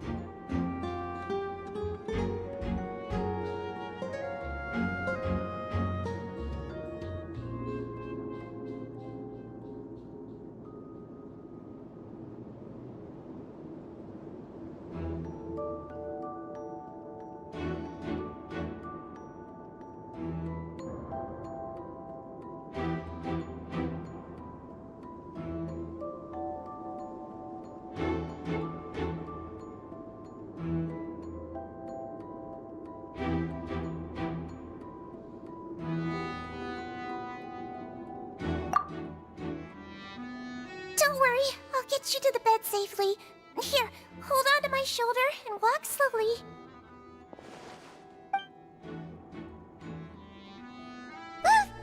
You can do it, Traveler!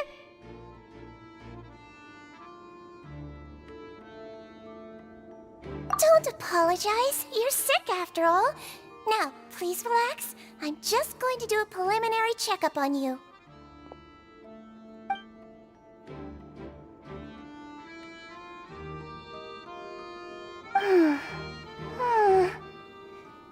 I see now. My checkup has confirmed that he's not in any mortal danger. That's our worst fear out of the way. Eh? Oh, that's good. But... I'll continue my diagnosis of the patient now. Please, relax and take a deep breath.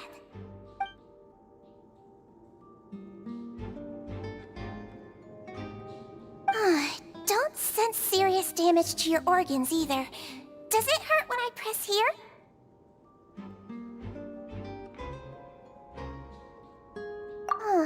And here? Huh? But based on my initial checkup, there shouldn't be a problem here. How strange.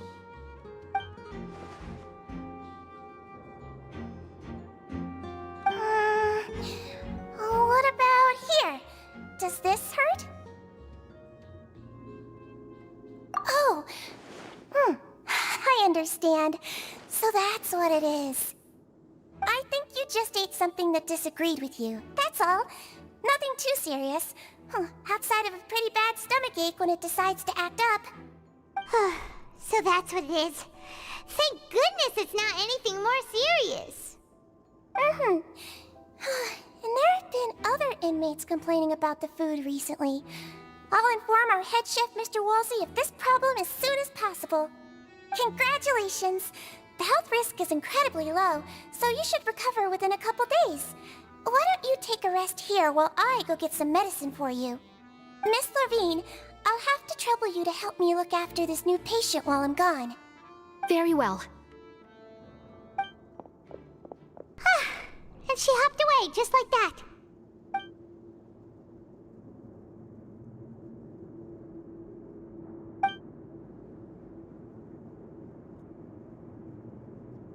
Hello. So how are you feeling now?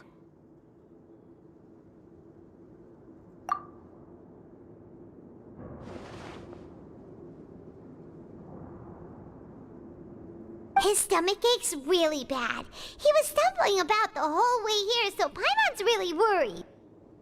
If Miss Sijuin says it's not a serious problem, then there's no need to worry. She's the best medic we've got down here. But it also looks like she's the only medic you've got down here. Well, that's true. What do you mean, that's true? That's really misrepresenting the situation. Of course I can't speak for the whole fortress, but it's not like everyone imprisoned here is useless, you know? Though they may have committed crimes and gotten locked up here as a result, they still know a thing or two about medicine, and they help Miss Sishuin take care of the sick and injured. Yeah, you're right. But did you have to lecture me about it in front of another patient? Aren't you a patient too? Where did all your energy come from? That's correct. Sorry, I got a bit ahead of myself. Are you two also sick? We've been sick a while. I come back every once in a while for checkups, and to pick up the medicines Miss Sijween prescribes for us. That's just the nature of chronic illnesses. As for her... you could say she fancies herself as Miss Sijween's capable helper because she learned a bit of medical knowledge ages ago. Please watch your mouth, Mr. Jurier. Don't forget that you are the primary reason I have frequent heart palpitations. Hey, don't start arguing now! Please, keep it civil at least.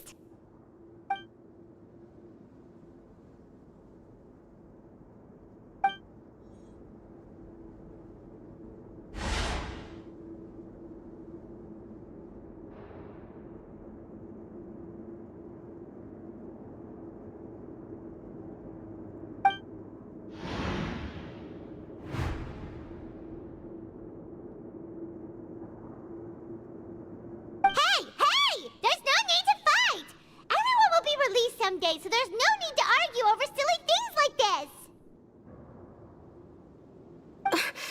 But... Release. It's way too early for us to even think about that.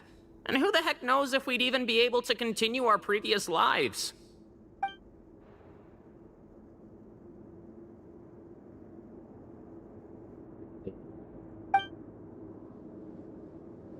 Please allow me to end this boring and useless conversation.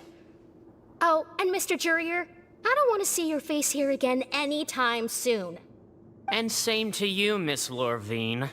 Anyway, that was more than enough rest for me, so I'm going to get out of this excessively noisy place. See you later, everyone. He just slowly walked off like that? That's just what he's like. I'm sorry you had to see all of that. I'm Lorvine, and that's... Well, his name is Jurier, but I hope you'll never have cause to remember his name. You really can't stand him, huh? I mean, can you blame me? Who would like someone who's as arrogant and obsessed with weird research topics as he is? But there's no need to keep dwelling on him. I'll accompany you two for a while. Miss Sishuin should be back soon, and I'm sure you'll feel better as soon as you've had some of her medicine. No, it's nothing. I'm back! Did you rest like you promised? Thank you for getting our medicine, Miss Sishuin.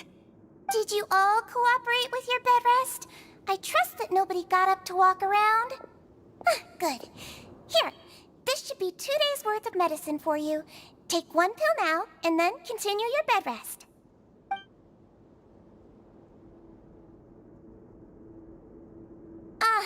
Miss Lorvine, I left in a bit of a hurry just now. Do you still remember if we discussed the color of the pill that you should be taking today? I remember. You said it should be yellow.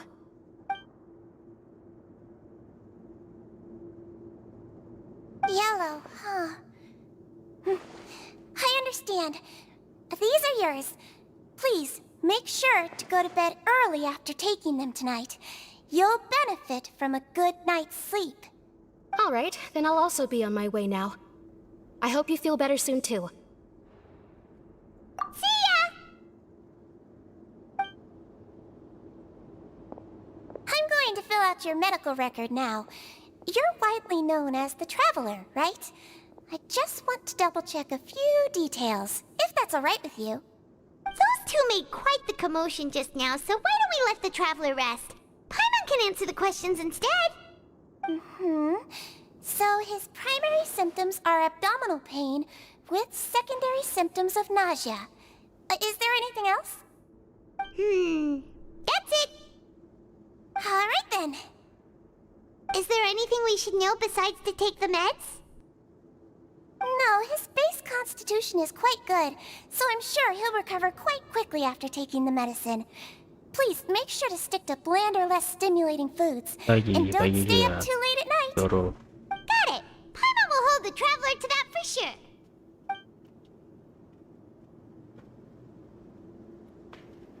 Oh, you're going to take a nap already?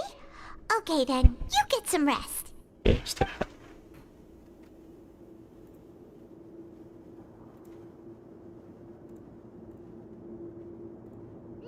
We've been to lots of places together. He may look a bit under the weather now, but he's actually super strong. So you're the best of companions. Well, don't worry, he'll recover soon. Ah, you're awake. How do you feel? You slept for a really long time, but we never left. Well, now you can go back without a worry in the world. Remember to take your meds regularly, and remember bland foods. Thank you, Miss Sijuin.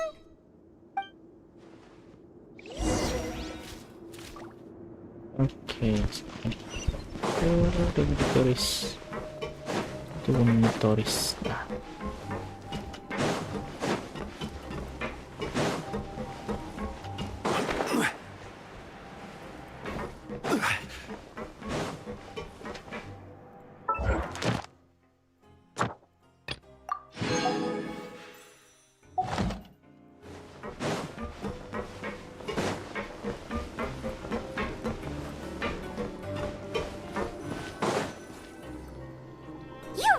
Something. To be able to fall asleep like that and even sleep talk the entire time, you scared Paimon half to death! No, but you kept mumbling things along the lines of, Pyron, don't take my grilled fish, and put down the Adeptus Temptation now! Paimon talked with Sijuin the entire time you were asleep. She seems like she's just a sincere nurse, and Paimon didn't notice anything unusual in the room. Are you sure we're not going off track with the infirmary?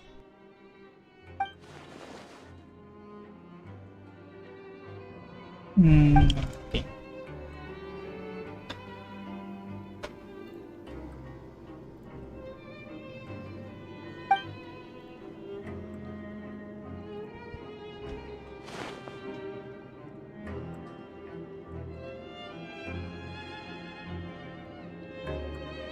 Whoa!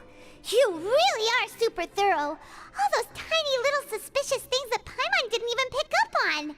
We've got to give the info to Linny.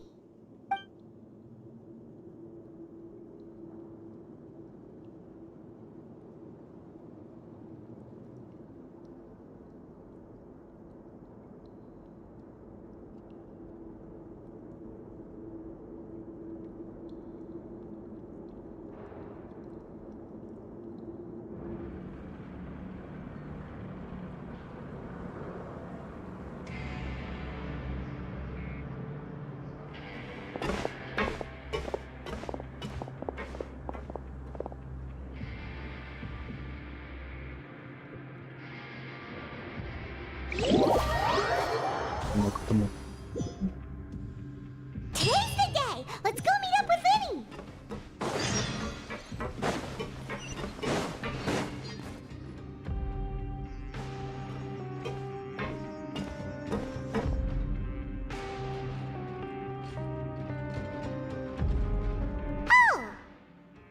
Hmm?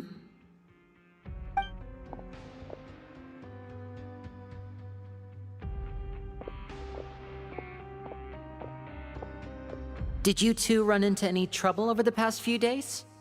No, we just worked our shifts according to the schedule.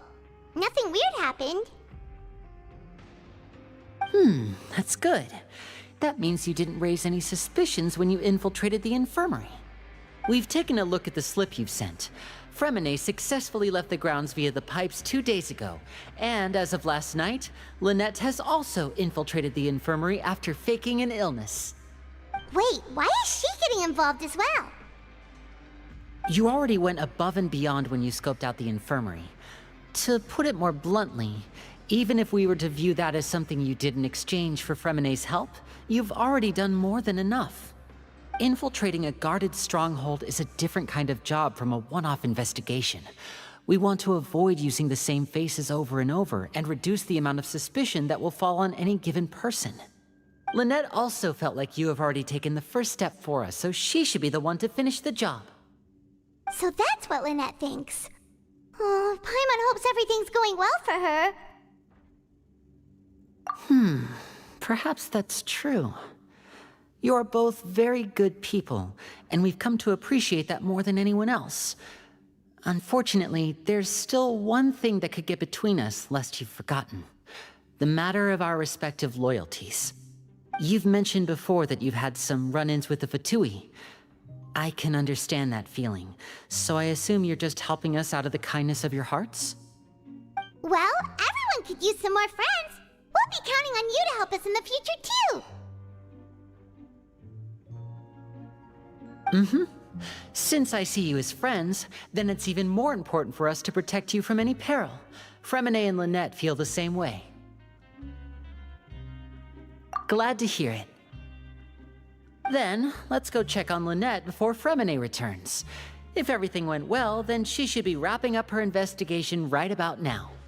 Is now really a good time to go over? According to my observations, Sigewinne always spends around half an hour away from the infirmary right before lunch. Lynette knows this as well, so this should be a good time to meet up with her. Also, I'm her brother, remember? It's only natural for an older brother to care about his younger sister's well-being. Okay, then let's head over right away!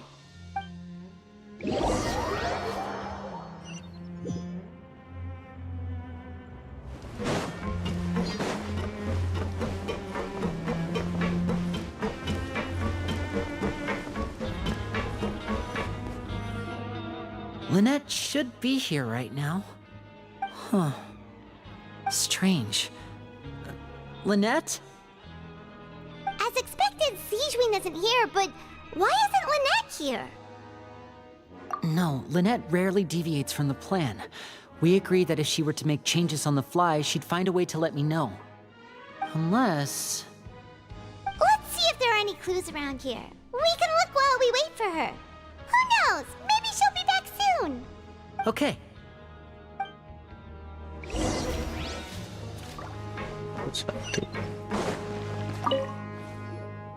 There are some books here and a few files. They all look like medical records. Advanced nursing, how to raise the spirit of your patients, a quick guide to the psychology of emotions, and the meaning of laughter. These sure are some interesting books. Who knew Sigewinne would be interested in these kinds of things? She even has books on understanding people's motivations and feelings. Is it because she's a Melusine? Or does she have a need to understand her patient's emotional state? Seems quite normal to me. These are skills that would come in handy for a nurse from time to time.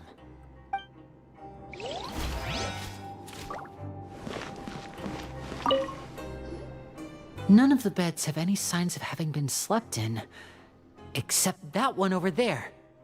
That's the one Lynette must have used, right? You said she was pretending to be sick. She would have said her migraine was having a particularly bad flare-up. Generally speaking, the head nurse would then ask her to lie down and rest, while she left to retrieve the medication. Which means, either the head nurse didn't return the entire time from when Lynette laid down up until she left the bed, or the nurse intentionally left it this way.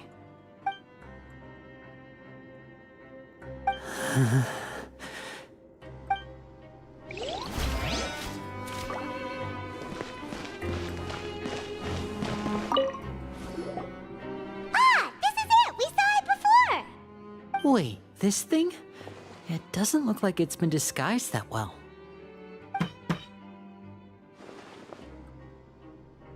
The space behind it is empty. From its size, I don't think it's an entrance that is meant to be taken apart. There's probably a mechanism around here somewhere. Could Lynette have tried to get inside? But if that's the case, she would have contacted me for sure. Let's look around here for some more clues. Don't panic, just take another look.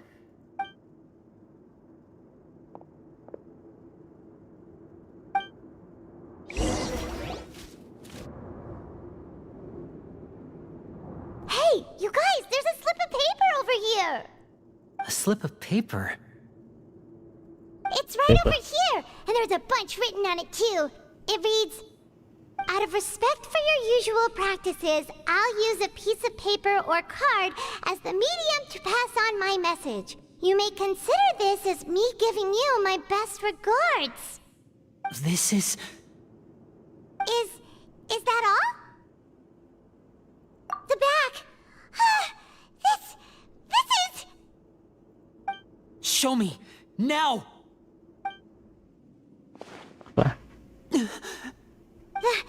That look on your face! Paimon's reading it now! Would you care to guess where Miss Lynette of the Fatui could be right now? No! Could she have... Is she already... Wriothesley. Did he deliberately leave the infirmary unguarded to use it as bait? Wait, you mean he was aware of our goals from the very beginning? But why? We didn't run into any trouble last time, and he also never reached out to us since. Yes, that is a crucial question. Wriothesley, he doesn't do anything without a clear goal or reason. So this means he had no concerns about your activities from the very beginning. You're not from the same camp as us. You were sent down here by Nervulet, so you have no conflict of interest with Wriothesley. We're a completely different story, though. I'd like to know that, too. Why did he only go after her? Don't panic. Just think everything over. I have to stay calm. This is not like what happened last time. The situation's different now. Wait, you're right. Wait, but that means... the fact that Fremine was able to leave the grounds... Could Wriothesley have let him go as well? But what does he gain by letting Fremine leave like that?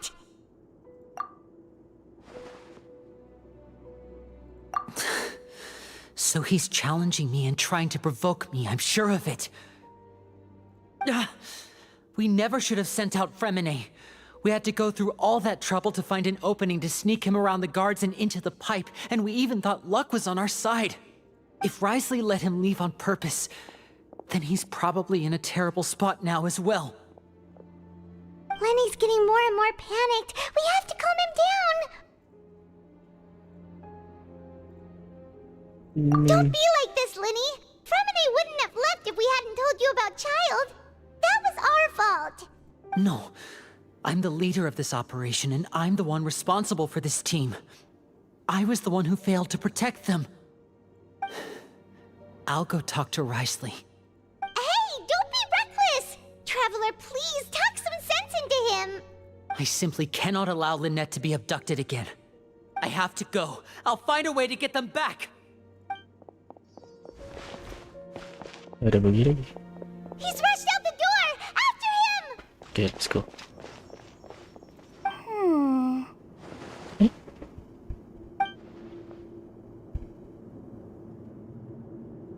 Right. I feel like we still have some room to make changes on these details. It's not impossible, but it'll require extensive testing. Is that so? Very well. Then please be mindful of the time. Huh? Is someone? Pack everything up. Whoever's outside is eavesdropping. They'll probably come in once we stop talking. Udah ketahuan. Help! He's sick!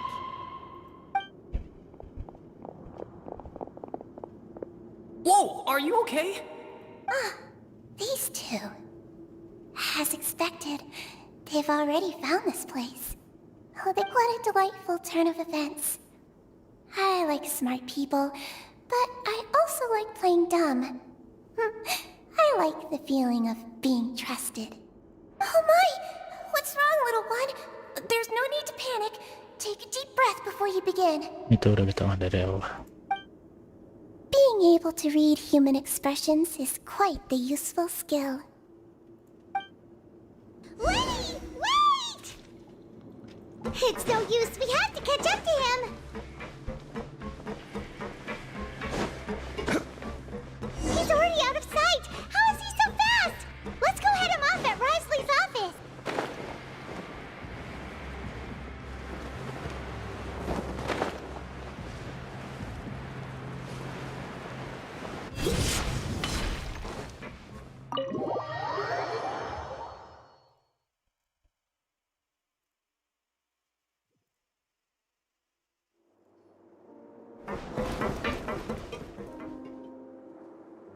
Come out and face me, Risley!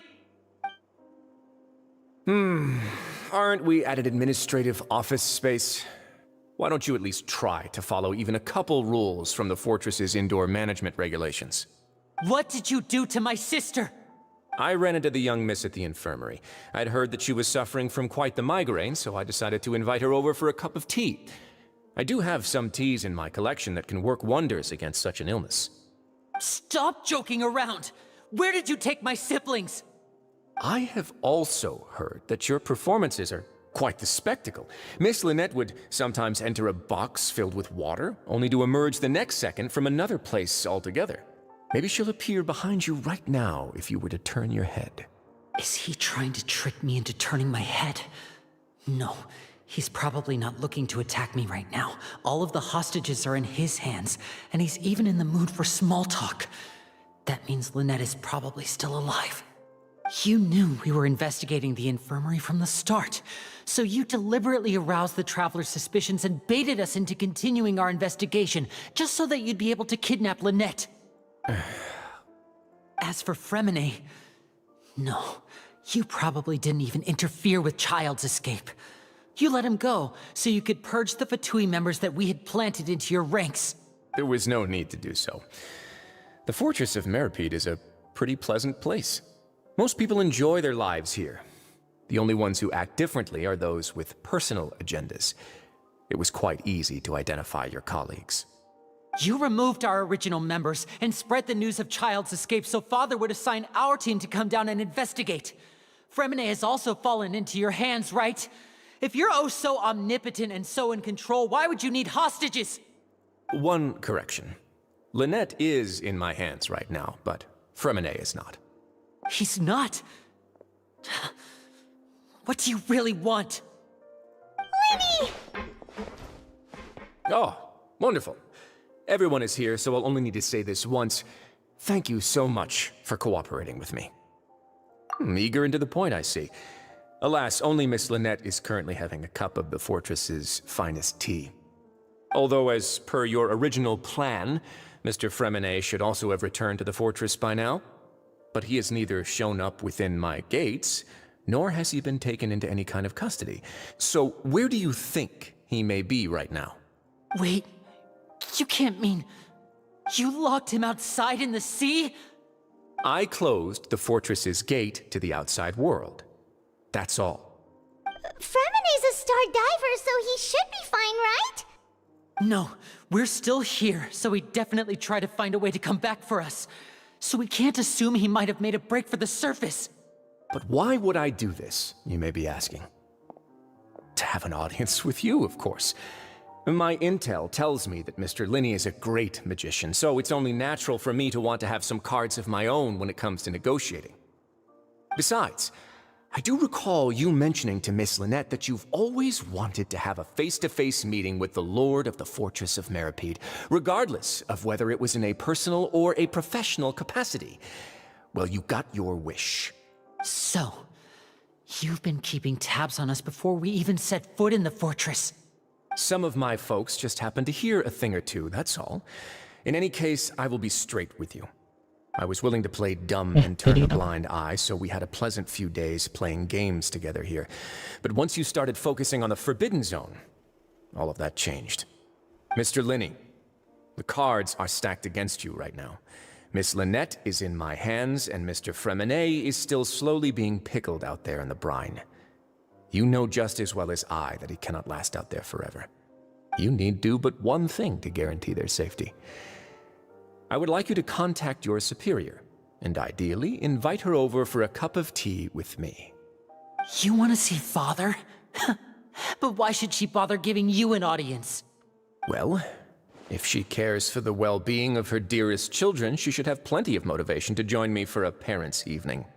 I've heard that the bonds between the members of the House of the Hearth are like the bonds of family. I don't see why she would refuse. Why did you think Father sent us to handle the Fortress of Meripede? This place is basically a no-man's land. It wouldn't be fitting for anyone as important as a Harbinger like Father to come here in person. Oh, I see. So it's because she doesn't care for my place here. That's such a shame. After all, I've amassed quite the tea collection. I was looking forward to sharing it with her. Both Monsieur Neuvillette and Lady Farina have already received many samples as gifts. Was this the extent of your master plan to get to Father? No matter how much pressure you may put on me, I won't allow you to use us to blackmail her. You people really are difficult to get along with. All I'm asking for is a face-to-face conversation. Does she truly have no interest in the fortress's secret? Mr. Linney, you have one last chance to invite your father here. If you refuse... Linny! Instead of asking why I'm doing this, why don't you try to see things from my perspective for a second? From the very beginning, the Fatui has been actively infiltrating my fortress. I gave you a warning by cutting off the first few operatives I found, but that only caused you to double down. Had you given up on the fortress then and there, I'd have no reason to want to talk.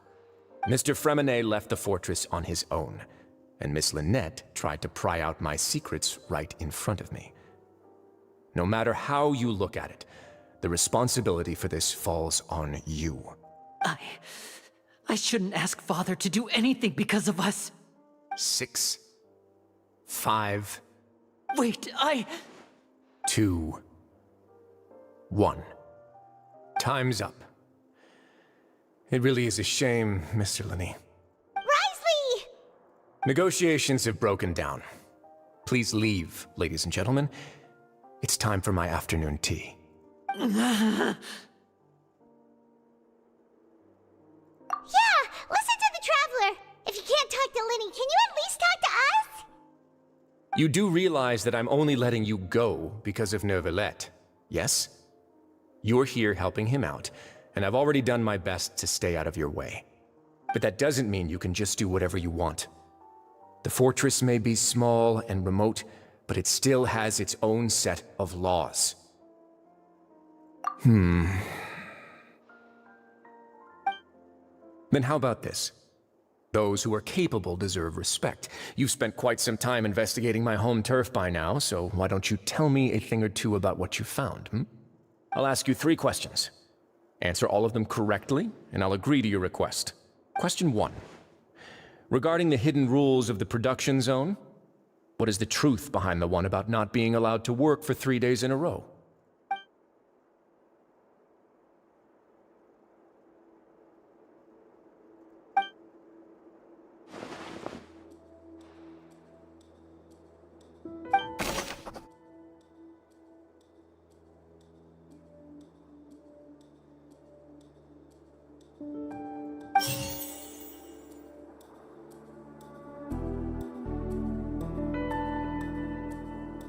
The Fonta promoter has been struggling because he doesn't recognize the real...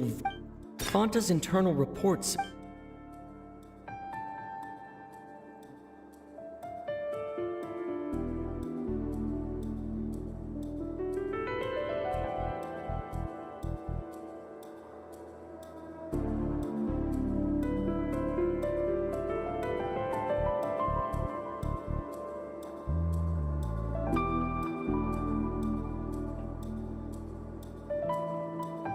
I've been told that the infirmary is always empty for the half hour just before lunch. But what could Sijuin be doing during that time?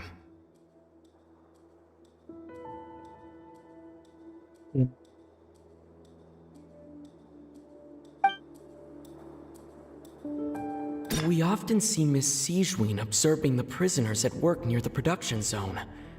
It seems like she can perceive the general state of a person's health just by looking at them.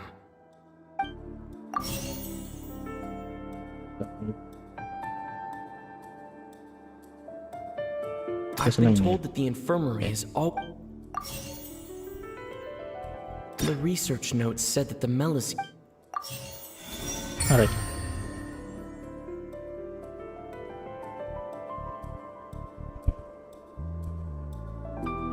Ah, so that's what's going on. Paimon understands it now. Who would have guessed? The hidden rule of the production zone. People are not supposed to work 3 days in a row, and if they do, they'll get strange meat in their welfare meal. At first we thought this strange meat must have something to do with the people who disappeared, but in reality, they were all prepared by Sijween, the head nurse. She often visits the production zone to observe the workers' health and makes a note of anyone who has worn themselves out after 3 full days of work. Out of her sense of duty as the head nurse, as well as her genuine concern for the workers' health, Sijween visits the cafeteria right before lunch and cooks an extra dish for those who can use the stamina boost. Sijween has only the best intentions with her surprise gift and doesn't want anyone to find out about what she does. However, unfortunately, Melusines as a race perceive the world differently from humans, and their sense of aesthetics is even more alien to us. The recipients of her lovingly prepared special meals cannot taste the care within and usually just freak out. Are we on the right track? Not bad. You've uncovered Sijween's secret and even guessed her intentions correctly as well. It's nice to know that her efforts have not gone unacknowledged. All right, now for my next question.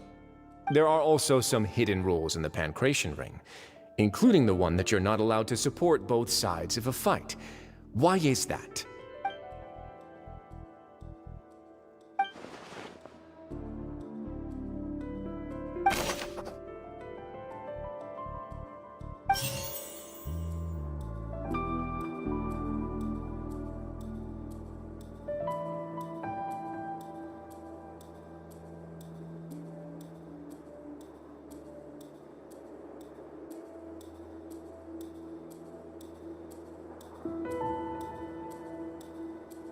According to Collins, the Pancration tournament only took... Fanta's internal report suggests... The Fanta promoter has been...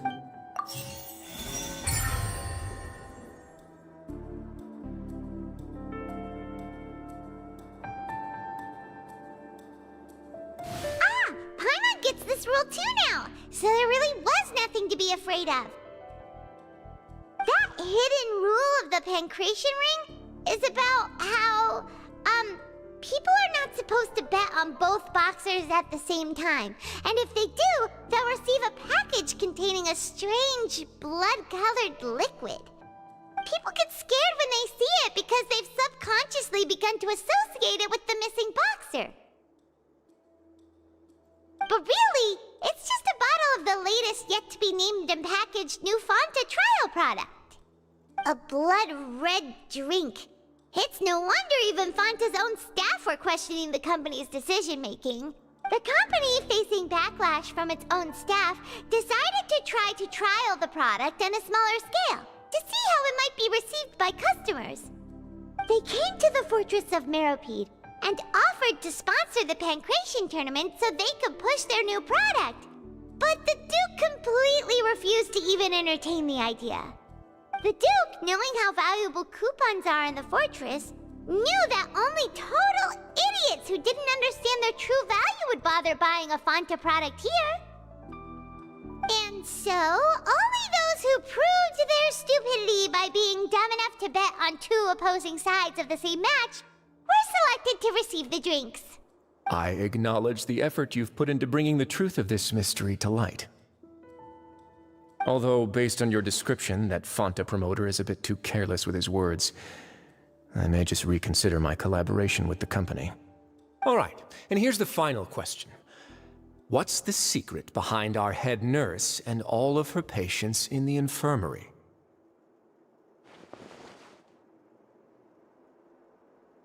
Stop your cruel and pointless games, Risley!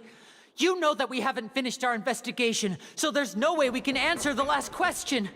The thought of sparing Lynette and Fremine never even crossed your mind. You'll pay for this? Yeah. Ah! Lenny, are you alright? Oh, close one.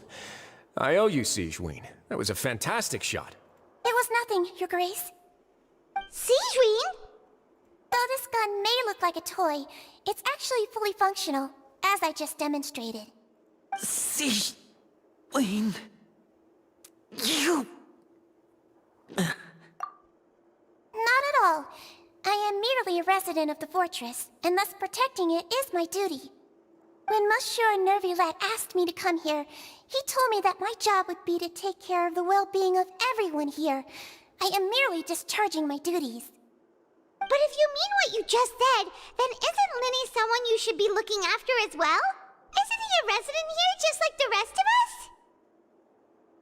But I really am just doing what Monsieur Nervulette told me to do. Everything I did, I've done to protect them. Had I not, they would be in far more dire straits right now. His Grace knows it too, right? Your Grace? Mind proving my innocence to them? My dear Sigeween, whatever shall I do with you? Would it have killed you to just wait another minute or two? Well, it's nearly time after all. The way you do things can be truly frustrating sometimes, Your Grace.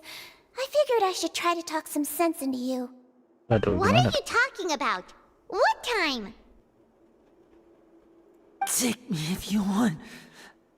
Let them go. How touching. Can you just give me one more minute? Don't be like that, Your Grace. All right, everyone, calm down. 2 more visitors will be arriving any time now. I'll go get a cup of tea. Miss Sigeween, I leave Miss Lynette in your care. You... What are you doing? I believe I hear footsteps.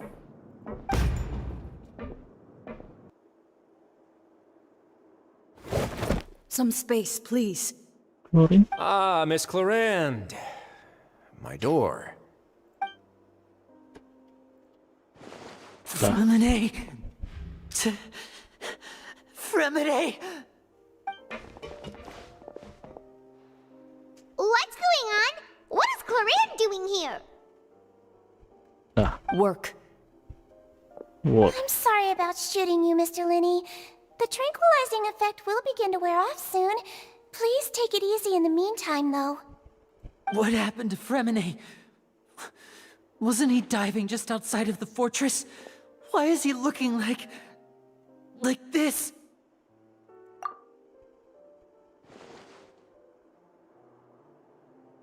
A flushed face, an accelerated pulse.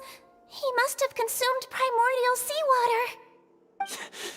What did you say? Please, make some space. I'll need to give Mr. Fremine a more thorough checkup. Your Grace, I'll leave the rest to you. I'll talk to Clarande while you get Fremine to where he needs to be. Everything else can wait. Oke, udah.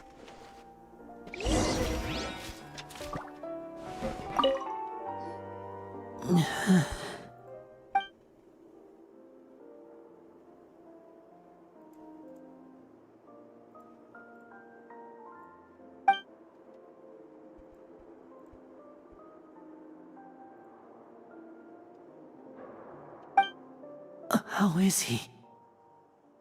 These symptoms are probably caused by an acute ingestion of a large amount of primordial seawater.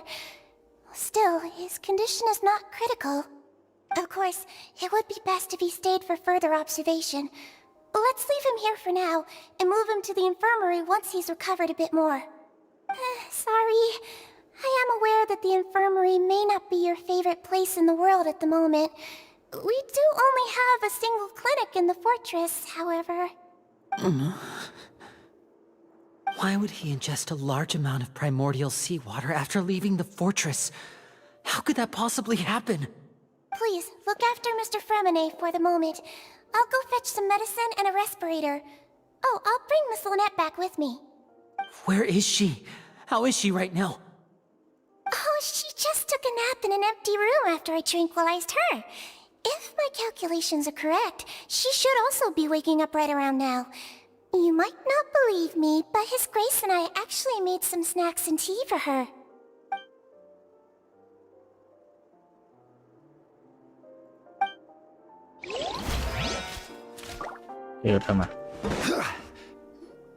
What's that look on your face? I thought I made good time on the way back. Oh, I'm just admiring your punctuality. Had you arrived just a few minutes later, Sigewinne may have been forced to shoot Mr. Lenny again. How's the situation out there?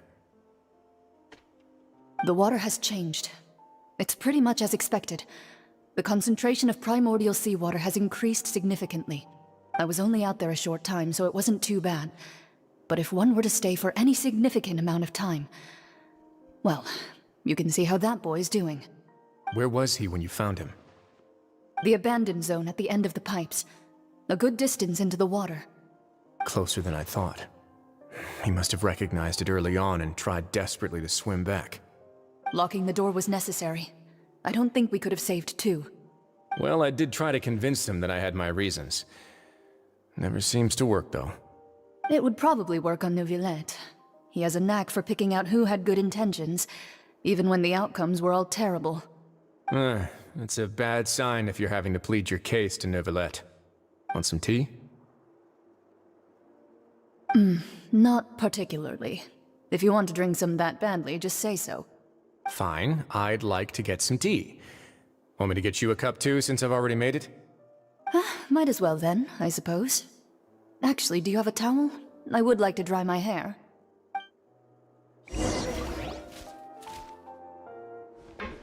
Lenny, are you okay? I'll be fine. They're all here now. Don't worry about me. Are you sure? You don't look alright. My hands and feet are still a bit weak, but that's probably just the residual effects of the tranquilizer shot. I'm back, everyone. Lenny! Oh, Traveler, Paimon, you're here too. Freminet? Is he... He'll be fine. But for now, please help me lift him up.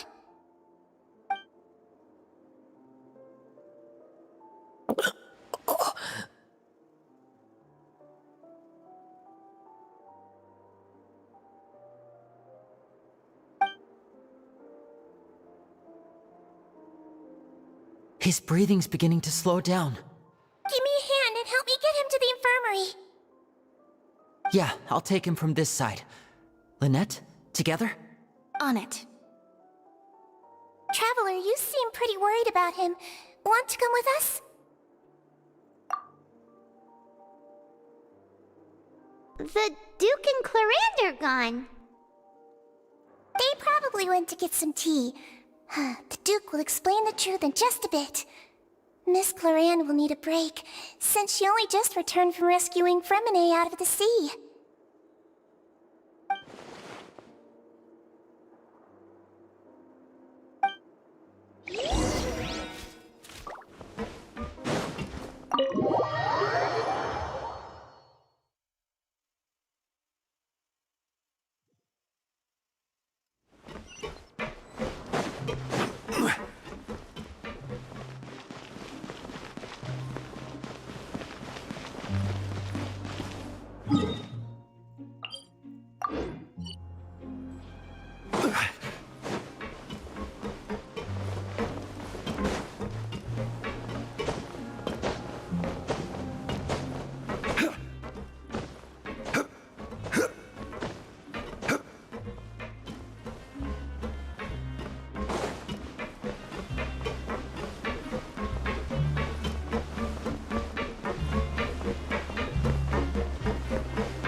He's awake! Freminet, how do you feel? Lenny... Lynette... We're all here. Where am I? The infirmary, at the Fortress of Meripede, Mr. Fremine, and you are no longer in any danger. How do you feel? Don't push yourself. Traveler. Paimon. It's been so long. The sea. There's something wrong with the seawater. Shh, it's okay. We can talk about it after you've recovered. No, listen to me. This is really serious. There's primordial seawater mixed into the regular seawater. I don't know why it's there, but no one should touch it. Pipes. Right, the pipes. It's all coming back to me now.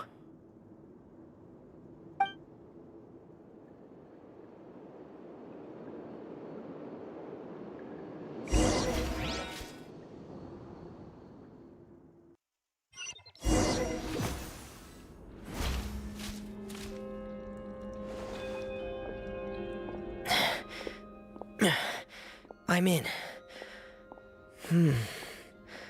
Seems like this pipe hasn't been used in a long time. It looks abandoned.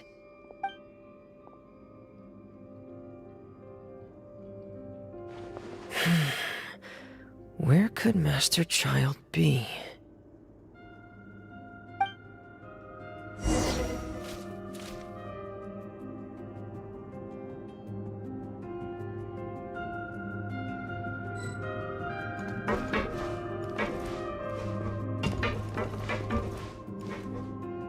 Frost is coming!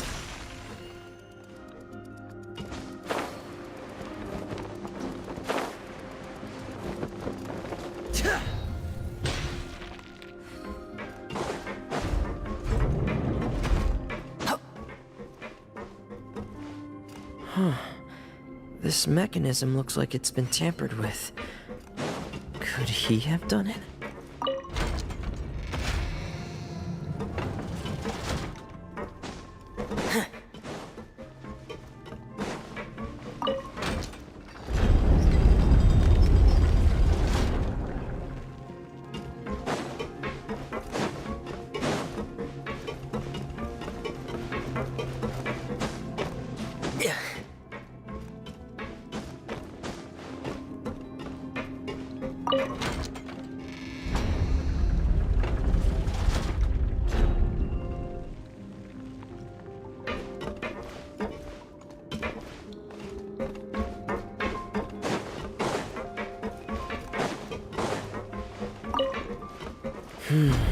It's getting stuck on something. Seems like I'll have to avoid those obstacles while I turn it.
This is where the water starts.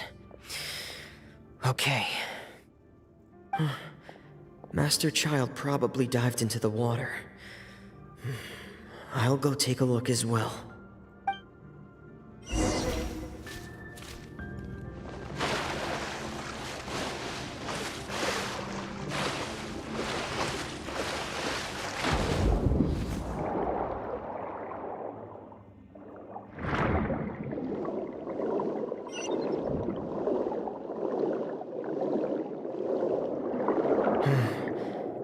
vegetation here is a bit more sparse. These traces aren't natural. A person must have left them, and recently. I should be... Oh, there are traces here too. I need to keep going. Huh?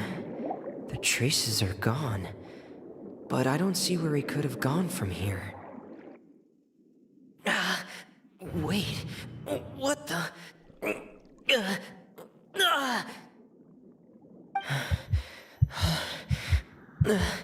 My heart is racing, and it's getting harder and harder to breathe. What's going on?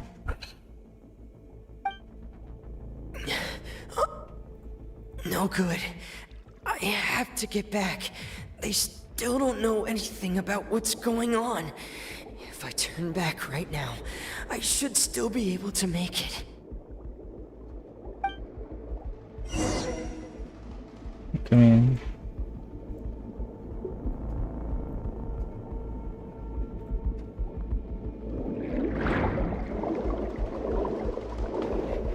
Cepetan.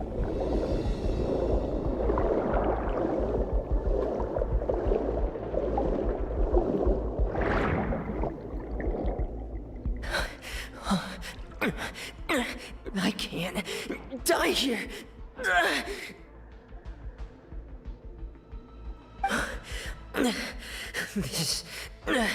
This is bad. I'm feeling worse and worse, and I'm still underwater.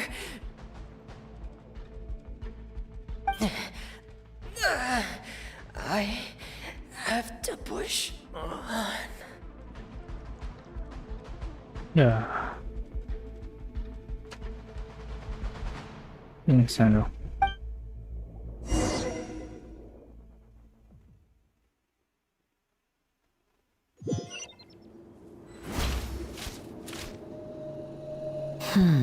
So, in other words, the trail you were following vanished, and you had no idea where Master Child could have gone, but there was also no obvious place for him to have disappeared to.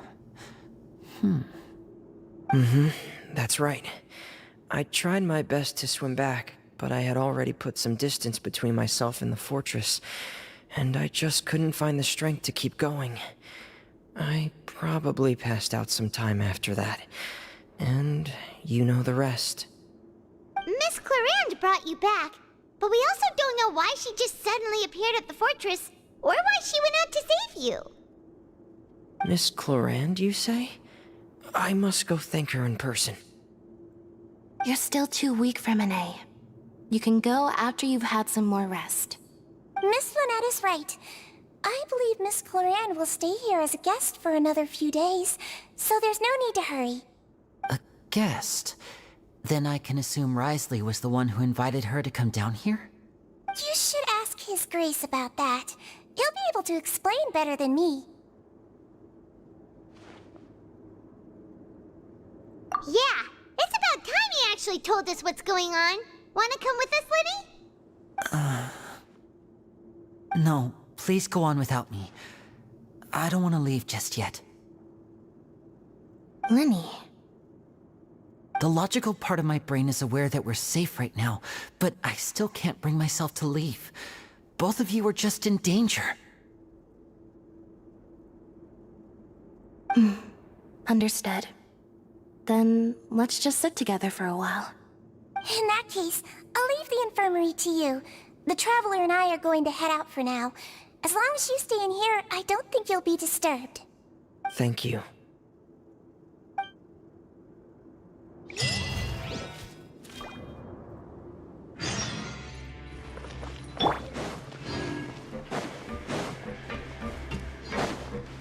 Kita ke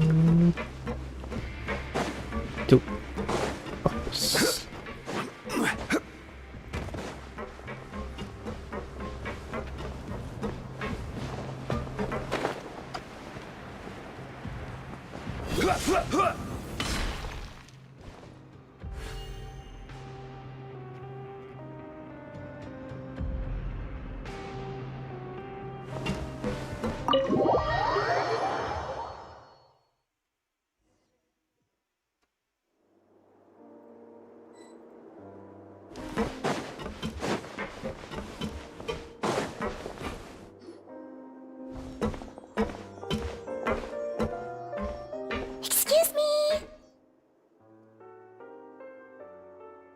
I take it Mr. Fremenet's condition has stabilized?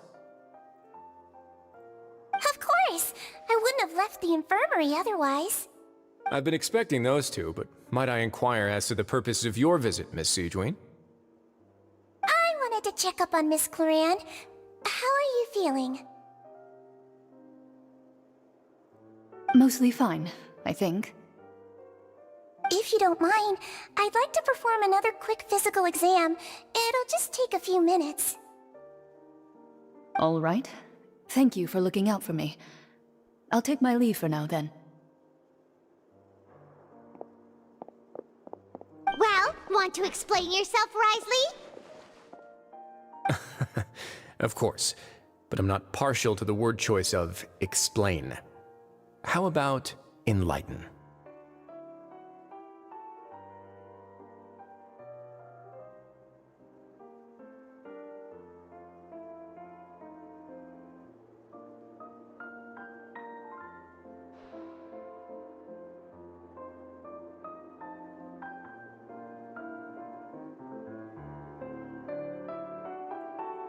Where should I begin? How about you start by asking me any questions you have? You can start with whichever one you'd like to get answered the most. Then Paimon will begin. Did you know about Lenny's goals from the very beginning? No. I just knew they were Fatui operatives sent to the fortress by the Knave. As for their specific goals, I only figured those out as you made progress on your investigation. You managed to monitor and stay ahead of them even though you didn't know— They came here with ulterior motives. I'm quite adept at discerning what that kind of behavior signals.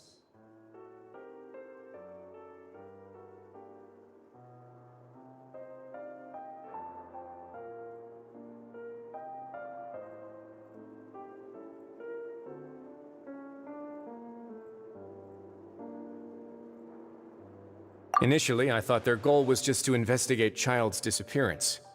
Linny suggested that I had deliberately let him escape, but in truth, I didn't really do anything special to help or hinder him while he was here. Everything he did, from finding helpers to leaving this place, he did on his own. Of course, it's inevitable that the Knave would make a big deal out of her fellow Harbinger's unexplained disappearance. I'm also quite curious about where that Harbinger went. So I figured I might as well let the Fatui do their own investigative work.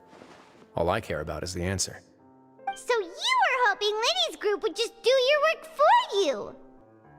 You make it sound like that's a bad thing. Unfortunately, things didn't go as planned.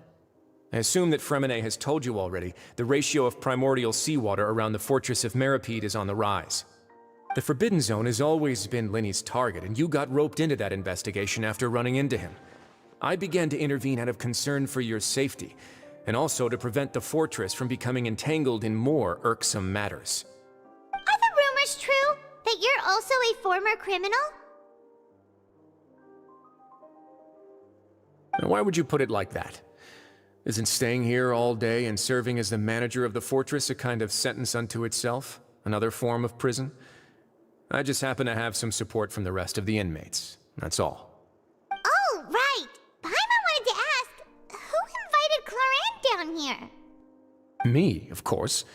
I paid her good mora to come down to the fortress for some field work. As a champion duelist, Miss Cloran could be considered to be an independent party. I needed to find an exceptionally capable person to help me get through the impending crisis. And saving Fremenet was part of that crisis? You can think of it like that, yes. Credit where credit is due, that boy is quite adept at diving. Had conditions not been as hostile as they were, he probably would have found the missing Harbinger already.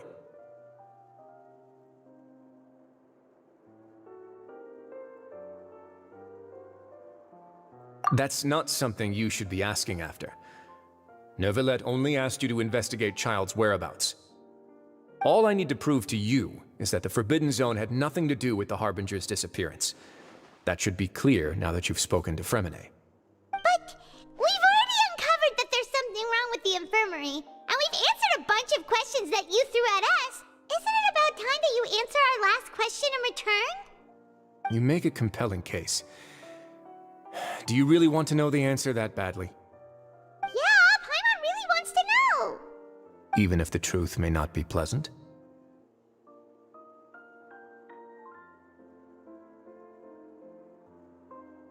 Follow me.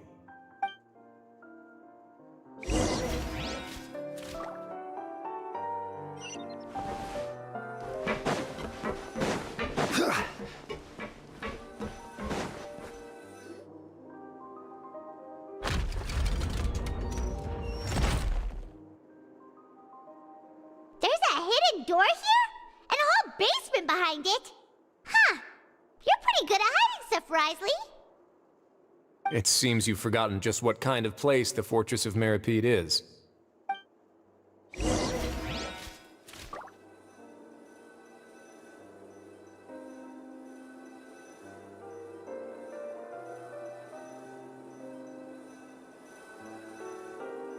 Osmanthus wine tastes the same.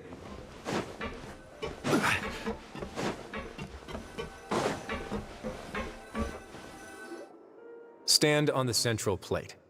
Wait, is there a secret mechanism or... Whoa!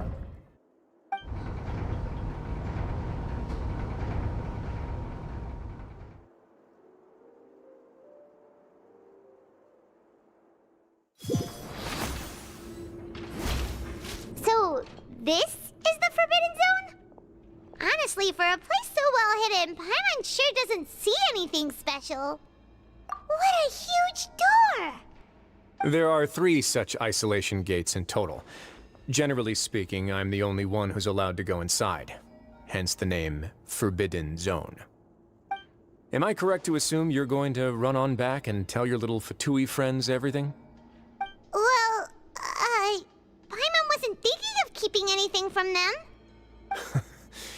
Well, I'd advise you wait until you've seen the whole truth of this place for yourself before deciding whether or not to tell them.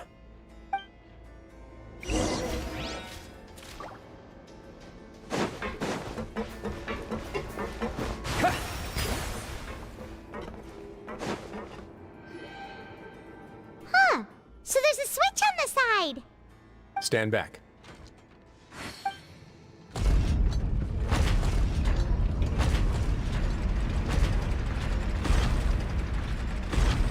Whoa! They all just went up one by one!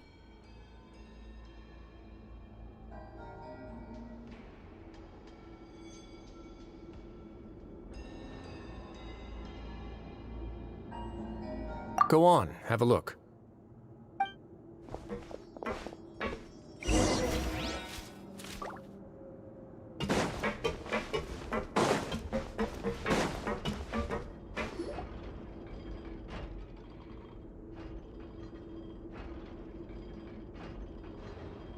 I've been interested in what lies beyond that gate ever since I assumed leadership of the Fortress of Meripede.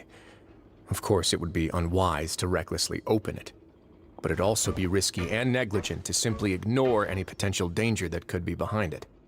The readings on that dashboard have not budged since the day when I first laid eyes on this place.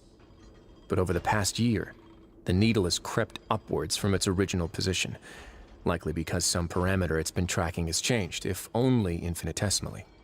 Normally, I would have ignored it, but I happened to have some free time when I noticed it, so I investigated. Any guesses what the reading could be tracking?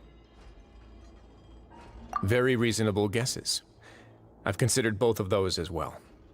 Unfortunately, our dashboard is tracking something less ordinary. The temperature should vary with weather and climate changes, so for something that rarely shifts, the water pressure is more likely. We ran a few tests to increase the pressure from the outside, but the readings didn't change at all. Later on, a few more possibilities occurred to me, such as a potential connection with the primordial sea. I began to make a few preparations based on that hypothesis. Over the past few days, the needle has moved again.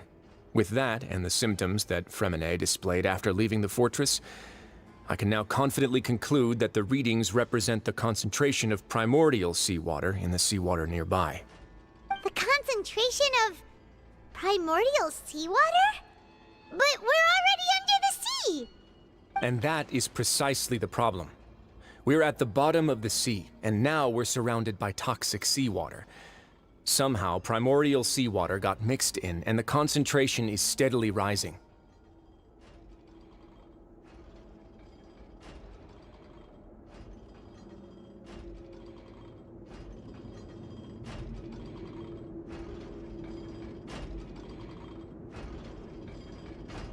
Yes, that's very likely. But forget about the two of us. Not even Novelette knows where the primordial sea could be, much less where we could find and plug a lead. Oh. Oh! Seems like you've figured it out. I believe the primordial sea lies directly beneath this sluice gate. For some reason, the primordial seawater levels have risen significantly, and it's now very close to us. The indicators are now red. Although the gate still stands, some primordial seawater has already leaked out and mixed into the sea around us. If this continues, soon it will no longer be able to hold back the primordial sea at all.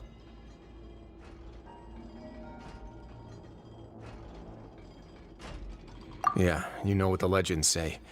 If this place falls, then everyone in Fontaine will be turned into puddles in the span of a night. But that's just too weird!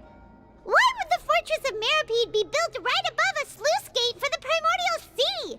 Who built this place anyway? Your expression tells me you think this might be part of a vast, complicated conspiracy. To be honest, you might find the actual answer may be exceedingly boring. It's just that the secret of the Forbidden Zone had been long forgotten by the nation before I rediscovered it with my research. There's no single founder of the Fortress of Meripede in any traditional sense. What we know about its history has been left to us by the people who used to live here. When the previous Hydro Archon Egeria ruled the land, all convicted criminals from Fontaine were exiled. The people drove the criminals away like a wolf pack chasing away the banished. The criminals received no sympathy of any kind from the people. They were exiled to the desolate seaside, where they experienced only pain, struggle, and the bone-chilling cold. Some of them began to repent, and prayed to the Hydro Archon, asking if there was still anything they could do. The Hydro Archon took pity on them, and said, "You may go guard my secret, deep underneath the waves." And so, leaning on the power of the Hydro Archon, they gathered underneath the sea and began to build a fortress. They became a community down there in the deeps, and over the years helped it to grow. As the number of exiles increased, more and more people joined the community. When the first group of exiles died, they left the yet unfinished fortress to their successors. The Hydro Archon continued to lend her support, allowing the fortress and what it stood for to continue growing ever larger. Before long, this dark underwater fortress became the sinner's only home. And with that, the people here stopped referring to the fortress as a prison. They saw themselves as repenting sinners who would regain their freedom once they had sufficiently redeemed themselves.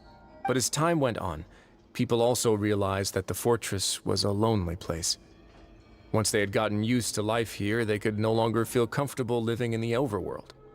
Once they had finished serving their sentences, some people left and some others chose to stay. They'd find some idle position and let their withered souls fade away with the ancient secrets of the past.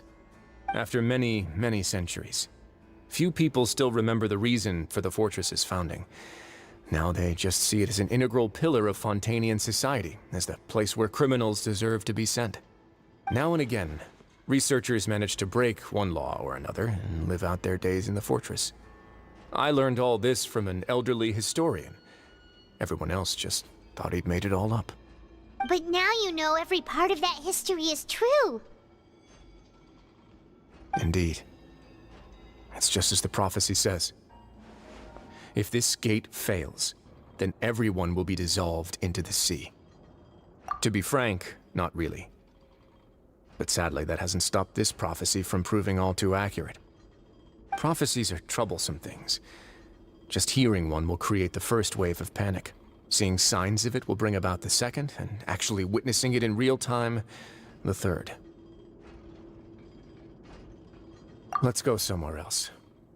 I want to show you something.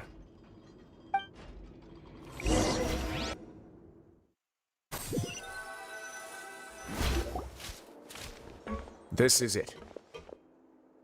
Your Grace, perfect timing. The results from our last round of experiments have...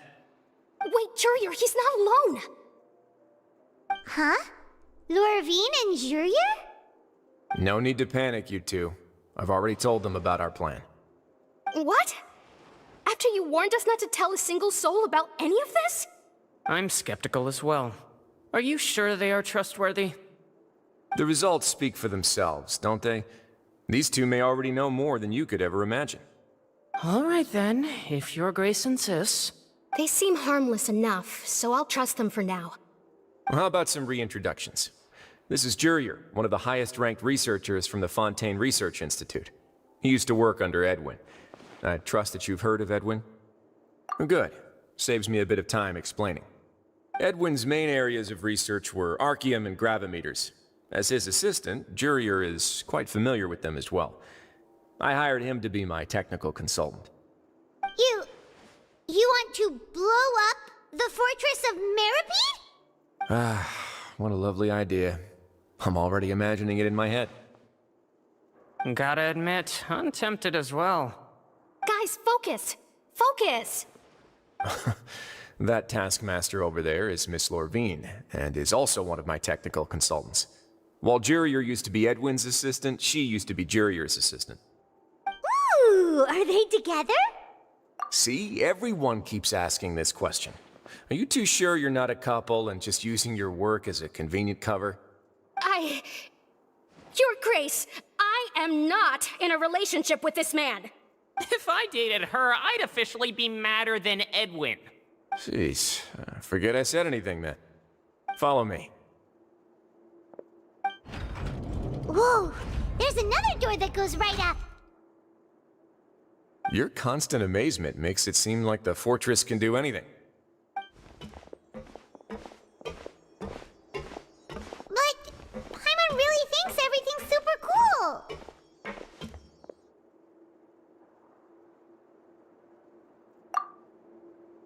Well, let's spice it up a bit. And here you go. What a huge ship? This is also a production zone that Paimon's never seen before. What's going on? How much do you know about Fontainian history? Not much at all. Well, then maybe you haven't heard the story of ancient Lemuria. To give you a quick rundown, Fontaine used to be ruled by the Lemurian dynasty. According to legend, the Lemurian king Remus came to this land after being inspired by divine revelation and found the seer Sibila, who had taken on the form of a golden bee. Taking the golden bee with him and riding on a huge ship, the Fortuna, he created his nation above the surging waves.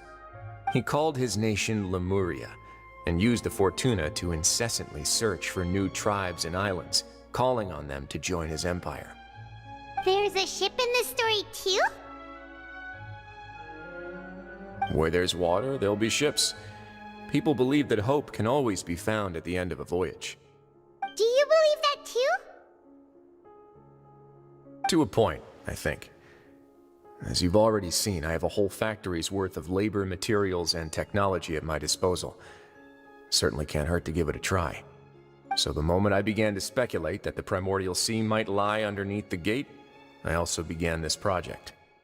Were you inspired by the legendary Fortuna? Maybe. Fontainians need something to hold on to cope with the impending disaster. Were the workers to find out the truth behind this ship, riots would destroy the fortress faster than any catastrophe. As the fortress's administrator, I'd never make such a reckless call. Alright, that's enough talking for now. I'll need another 3 cups of tea to soothe my throat. Do you have any other questions? Seems like you're good. Come on, I'll take you back.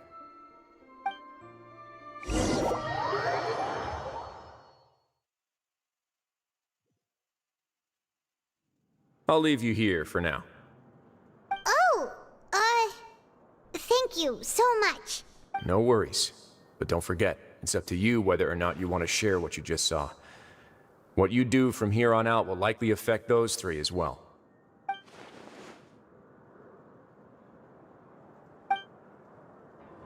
Yeah, we'll put a lot of thought into it for sure. Great. I look forward to what happens next.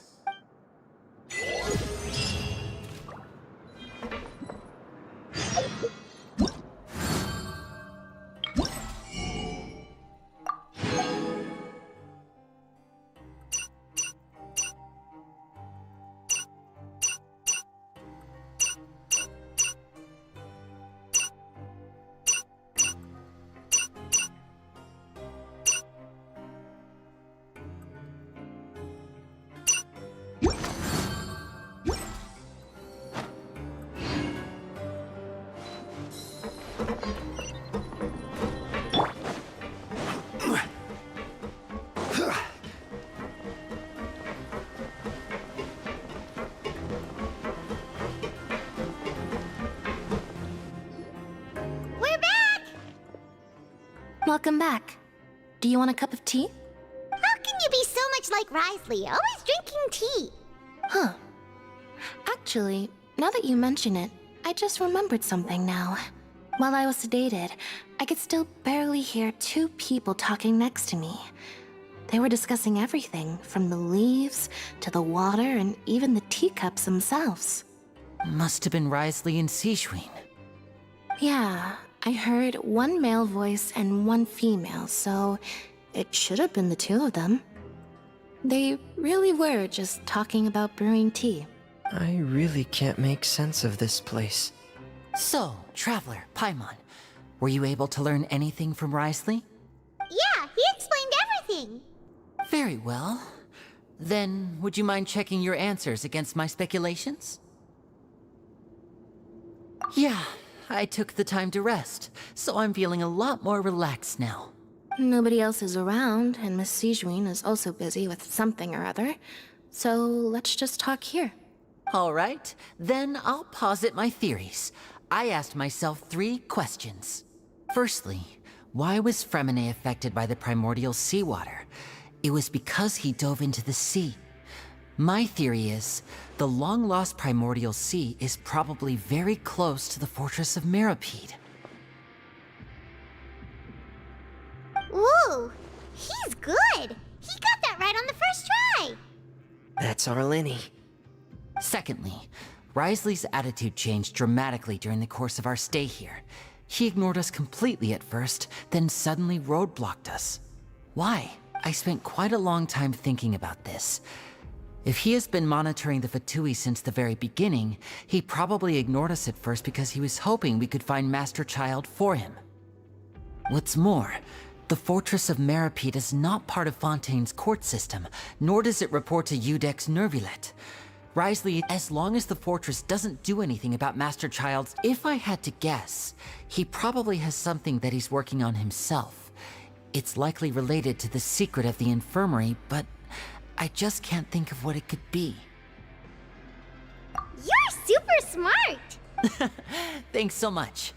Then finally, there's the last question. If Risley does have a plan, what could it be? All I know for now is that his plan probably has something to do with the changing nature of the seawater. He's even gotten Cloran to help him out. That can't be the full extent of— I don't have enough information, so I have no idea what his chip might be. But—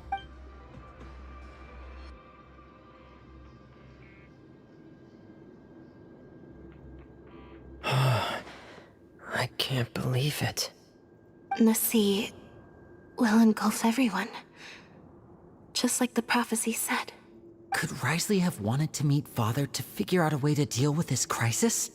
If you remember, I once mentioned that Father sees the House of the Hearth as her base of operations, and she truly wants to resolve the crisis. But how could Risley have known that?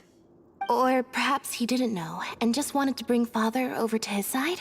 Which could be why he said he just wanted to negotiate. Yeah, that makes sense to me. I understand your concerns as well, Traveler. I'll figure out a way to pass this on to our father. No matter what, we're on your side. The two of you have already aided us far too much. We probably wouldn't be standing here right now if not for you. If you ever need anything else going forward, please come to the House of the Hearth at any time. Though you may not share the sentiment, after all that we've gone through together, the 3 of us basically see you as family now. You have my gratitude.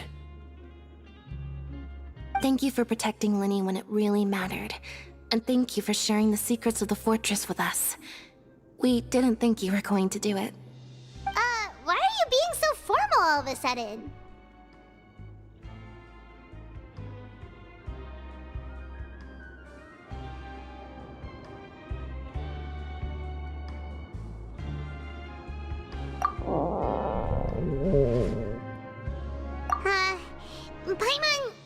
Paimon's hungry. Oh, you've done so much already. Go get some food. Alright, then we'll catch you guys another time.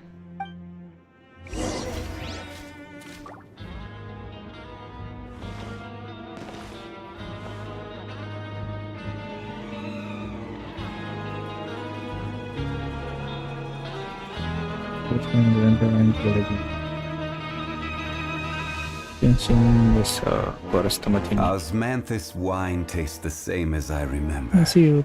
Bye. But where are those who share the memory?